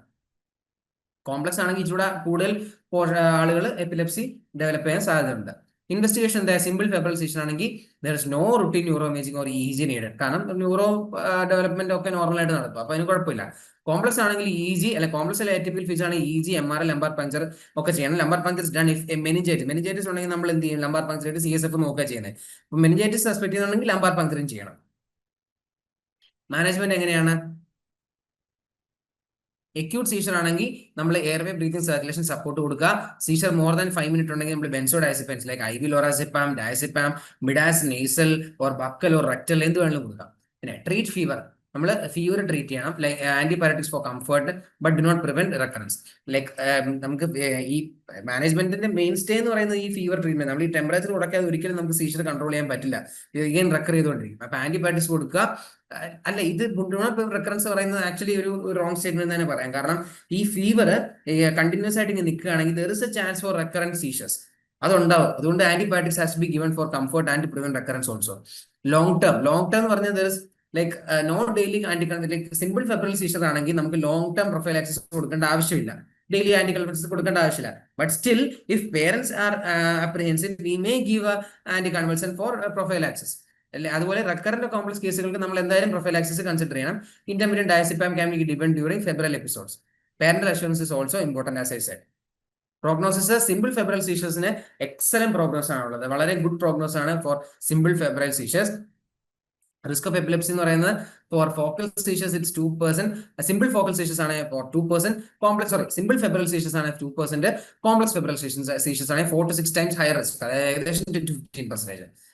ഇത് ജസ്റ്റ് ഞാനൊരു ന്യൂറൽ സീഷേഴ്സിന്റെ ഒരു ഫ്ലോ ചാർട്ട് മാനേജ്മെന്റ് ഇട്ടിരിക്കുന്നുള്ളൂ. ഇമ്പോർട്ടന്റ് ഇല്ല, നിങ്ങൾക്ക് വേണമെങ്കിൽ ജസ്റ്റ് വായിച്ച് നോക്കാൻ, ഞാൻ ഡിസ്കസ് ചെയ്യുന്നില്ല ഇവിടെ. ജസ്റ്റ് റിമെമ്പർ ഫിനോബാർബിറ്റോൺ ആണ് നമ്മുടെ first investigation choice in case of neonatal seizures, not for paediatric seizures. Children, കുട്ടികളിൽ, അതായത് നിയോനേറ്റ്സിൽ അല്ലാത്ത, നിയോനേറ്റ്സ് പറഞ്ഞാൽ ബേബീസ് ആണ്, ലെസ് ദാൻ 20 days, അതല്ല കുട്ടികളിൽ, അതായത് ഓൾഡർ കിഡ്സിലാണെങ്കിൽ നമ്മൾ ഫസ്റ്റ് ഇൻവെസ്റ്റിഗേഷൻ ചോയ്സ്, അതായത് നമ്മുടെ ട്രീറ്റ്മെന്റ് ചോയ്സ് പറയുന്നത് ആദ്യം ലോറാസിപ്പം ആണ്. പ്രാക്ടീസ് ക്വസ്റ്റ്യൻസ് കുറച്ച് നമുക്ക് നോക്കാം. 2-year-old child presents with spasticity, delayed motor milestones, and persistence of primitive reflexes, which is the most common type of cerebral palsy. ഏതായിരിക്കും? Spasticity, 2-year-old child with spasticity, primitive reflex, which is most common type of cerebral palsy. Already ഞാൻ പറഞ്ഞാണ്, most common type of cerebral palsy എന്ന് പറയുന്നത് spastic ആണ്. അതിൽ തന്നെ ഈ ഏറ്റവും സ്പാസ്റ്റിക് തന്നെ ഏറ്റവും കോമൺ ആയിട്ട് വരുന്നത് സ്പാസ്റ്റിക് ഡൈപ്ലീജിയ ആണ്. ഓക്കെ, അപ്പം spastic diplegia, spastic CP is a most common overall, spastic diplegia is a commonest sub type. അതാണ് ഞാൻ പറഞ്ഞത്. നമ്മുടെ അതായത് ഏറ്റവും common type of cerebral palsy എന്ന സ്പാസ്റ്റിക് ടൈപ്പ് ആണ്. അതിൽ തന്നെ കോമൺ സബ് ടൈപ്പ് എന്ന് പറയുന്നത് സ്പാസ്റ്റിക് ഡൈപ്ലീജിയ ആണ്, എസ്പെഷ്യലി ഇൻ പ്രീടേം ഇൻഫൻസ്, പെരിവെൻട്രിക്കൽ ലൂക്കോമലേഷ്യ. ഇത് ഞാൻ കഴിഞ്ഞ പ്രാവശ്യം ഞാൻ നേരത്തെ ഡിസ്കസ് ചെയ്ത കാര്യം. Option B. Second question, febrile seizures. Which of the following statements about febrile seizures is false? Occurs between 6 months to 5 years of age is true. Risk of epilepsy high ആണോ? അല്ല, risk of epilepsy low ആണ്. ഏകദേശം 2% ഒക്കെ risk of epilepsy ഉള്ളൂ. അതാണ് ഇപ്പൊ നമ്മൾ just discuss ചെയ്തത്. അല്ലെങ്കിൽ മാക്സിമം 10 to 15%, അത് കൂടുതൽ പോകത്തില്ലല്ലോ. Okay. C, simple febrile seizures last less than 15 minutes is correct. Antipyretics do not prevent recurrence. Actually ഇതൊരു കോൺട്രവേഴ്ഷ്യൽ സ്റ്റേറ്റ്മെന്റ് ആണ്. Antipyretics do not prevent recurrence എന്ന് പറയുന്നത് some older textbooks still say antibiotics prevent recurrence because അതിൽ temperature നമ്മൾ prevent ചെയ്യുന്നുണ്ടല്ലോ, ഒരു control ചെയ്ത് നിർത്തുന്നുണ്ടല്ലോ. അപ്പോൾ പിന്നെയും ഒരു സീസർ വരാതിരിക്കാൻ സാധ്യത ഉണ്ടാക്കുന്നുണ്ട്. പക്ഷേ to be on safer side you can consider that this statement is correct. ഇങ്ങനെ തന്നെ പഠിച്ചു വെച്ചോളുക. Antibiotics do not prevent recurrence തന്നെ പഠിച്ചു വെച്ചോളുക. അല്ലാതെ പഠിക്കണം, ഞാൻ നേരത്തെ പറഞ്ഞ ജസ്റ്റ് ഒന്ന് വായിച്ചു കളഞ്ഞേക്കാം മനസ്സിൽ നിന്ന്. Just remember antibiotics do not prevent recurrence. അത് എന്താണെന്ന് ചോദിച്ചു കഴിഞ്ഞാൽ I am not able to explain that at this point of time. അങ്ങനെ ആയിരിക്കാം, സ്റ്റാൻഡേർഡ് ടെക്സ്റ്റ് ബുക്കുകളൊക്കെ കുറെ അങ്ങനെ പറയുന്നുണ്ട്. അല്ല, പക്ഷേ ചില ടെക്സ്റ്റ് ബുക്കുകൾ അത് തിരിച്ചും പറയുന്നുണ്ട്. അപ്പൊ നമുക്ക് ജസ്റ്റ് ഇതിനെ ആലോചിക്കാം. ആന്റിപയററ്റിക്സ് സിംറ്റമാറ്റിക് റിലീഫിനാണ് കൊടുക്കുന്നത്, ടെമ്പറേച്ചർ കുറയ്ക്കാൻ വേണ്ടിയിട്ടാണ് കൊടുക്കുന്നത്, റെക്കറൻസ് പ്രിവെന്റ് ചെയ്യാൻ സഹായിക്കുന്നില്ല. റെക്കറൻസ് പ്രിവെന്റ് ചെയ്യാൻ സഹായിക്കുന്നത് ബെൻസോഡൈസെപ്പൈൻസ് തന്നെയാണ്. അപ്പോൾ ഇതിന്റെ ആൻസർ എന്ന് പറയുന്നത് risk of epilepsy high, more than 30% wrong ആണ്. ആൻസർ ബി 2 to 5% ആണ് അതിന്റെ റിസ്ക് ഫാക്ടേഴ്സ് സിമ്പിൾ ഫിബ്രിൽ സീഷസ്. Microcephaly. A neonate is born with head circumference less than 3rd%, which is microcephaly, sloping forehead and periventricular calcification. Periventricular calcification ആരല്ല കാണുന്നത്? It is in cytomegalovirus. ടോക്സോപ്ലാസ്മയിൽ എന്താ കാണുന്നത്? പാരൻകൈമൽ calcification. അങ്ങനെ നമ്മൾ പഠിച്ചതാ. Congenital cytomegalovirus is the most common infectious cause of microcephaly. അപ്പോൾ മൈക്രോകെഫാലിയുടെ most common infectious cos ഏതാണെന്ന് വേണേൽ ചോദിക്കാം. അത് congenital cytomegalovirus ആയിരിക്കും. പിന്നെ associated with periventricular calcification, chorioretinitis and sensory neural hearing loss. Short stature. അതിനുള്ള ക്വസ്റ്റൻ ആണ്. A 7-year-old boy with height less than 3rd% has normal weight, normal growth velocity, delayed born age and a family history of delayed puberty. Most likely diagnosis എന്തായിരിക്കും? One familial short stature. Family history of delayed puberty already പറഞ്ഞിട്ടുണ്ട് അല്ലേ? പിന്നെ 3rd% normal weight ആണ്, normal growth velocity, delayed bone age. അപ്പൊ bone age delayed ആണ്. Bone age delayed ആണെന്ന് പറഞ്ഞിട്ടുണ്ട്. അതായത് ക്രോണോളജിക്കൽ ഏജുമായിട്ട് മാച്ചിങ് അല്ല, ഏർലിയർ ആണ്. ബോൺ ഏജ് ഡിലേഡ് ആണ്. അപ്പൊ ആൻസർ ഫാമിലി ഷോർട്ട് സ്റ്റേജ് വരില്ല. ബിക്കോസ് ഫാമിലി ഷോർട്ട് സ്റ്റേജിലാണ് ബോൺ ഏജ് ക്രോണോളജിക്കൽ ഏജും സെയിം ആയിരിക്കും. 7 വയസ്സുള്ള കുട്ടിക്ക് 7 വയസ്സുള്ള ബോൺ ആയിരിക്കും ഉണ്ടാകുന്നത്. പിന്നെ ആൻസർ കോൺസ്റ്റിറ്റ്യൂഷണൽ ഡിലേ ആയിരിക്കും. Answer is option B, CDGP. That's constitution delay presents with delayed bone age, normal growth velocity and family history of delayed puberty, catch up growth of later. അതായത് പിന്നീട് ദേ വിൽ കാച്ചപ്പ്, അതെ growth പിന്നീട് ഉണ്ടാവും. Precocious puberty in the question. A 6-year-old girl presents with breast development, pubic hair, advanced bone age and LS levels are decreased after GnRH stimulation. Diagnosis. എന്താ സംശയം? ഇത് തന്നെ question, ഇതാണ് answer. LS levels are decreased after GnRH stimulation പറഞ്ഞു കഴിഞ്ഞു. അപ്പൊ answer എന്തായിരിക്കും? Option B ആയിരിക്കും, central precautious puberty. Positive GnRH stimulation test വിത്ത് LHS indicates central precautious puberty. കാരണം നമ്മൾ ഈ പറയുന്ന GnRH stimulation ചെയ്ത് കഴിഞ്ഞാൽ നേരിട്ട് അത് കൂട്ടുന്നത് ഈ പറയുന്ന ഈ ആക്സസ് ആണ്. ഈ ആക്സസ് വഴി ഈ ആക്സസ് സ്റ്റിമുലേറ്റ് ആകുമ്പോൾ നമുക്ക് എന്ത് കൂടും? LS levels are decreased after GnRH stimulation. അപ്പൊ ആൻസർ ഇസ് ഓപ്ഷൻ ബി. ഇവിടെ നമ്മുടെ പീഡിയാട്രിക്സ് ടോപ്പിക്കുകൾ കഴിയുകയാണ്. നമ്മുടെ പീഡിയാട്രിക്സ് സബ്ജക്ട് ഇതോടെ തന്നെ നമ്മൾ ഫിനിഷ് ആക്കി. ഇനി നമുക്ക് 2 ടോപ്പിക്കുകളാണുള്ളത്, ഡെർമറ്റോളജി, സൈക്കാട്രിയും. മാക്സിമം വിതിൻ 10 days നമ്മൾ അത് ഫിനിഷ് ചെയ്യാൻ നോക്കും. thereafter നമ്മൾ ഇപ്പൊ പഠിപ്പിക്കുന്നതിന് കൂടെ തന്നെ പോവുക, ക്വസ്റ്റ്യൻസ് ചെയ്യുക. നമ്മുടെ ആപ്പിലേക്ക് ക്വസ്റ്റ്യൻസ് അപ്ലോഡ് ആക്കി തുടങ്ങിയിട്ടുണ്ടെന്നാണ് എനിക്ക് കിട്ടിയ ഇൻഫർമേഷൻ. അതുപോലെ തന്നെ നമ്മൾ ഈ പഠിപ്പിക്കുന്ന ടോപ്പിക്കുകൾ ഡെയിലി തന്നെ പഠിച്ചു പോവുക. ഇടയ്ക്കിടയ്ക്ക് പഴയ ടോപ്പിക്കുകൾ, ഡിഫിക്കൽട്ട് ആയിട്ടുള്ള ടോപ്പിക്കുകൾ, സർജറി ആയിക്കോട്ടെ, OBG ആയിക്കോട്ടെ, മെഡിസിൻ ആയിക്കോട്ടെ, പീഡ്സ് ആയിക്കോട്ടെ, അതെല്ലാം വലിയ ടോപ്പിക്കുകളാണ്, വെയിറ്റേജ് ഉള്ള ടോപ്പിക്കുകളാണ്. ഇതെല്ലാം ഇടയ്ക്കിടയ്ക്ക് എടുത്ത് റിവൈസ് ചെയ്യുക. All the best. നമുക്ക് ഇനി അടുത്ത ക്ലാസ്സിൽ കാണാം. ഓക്കെ.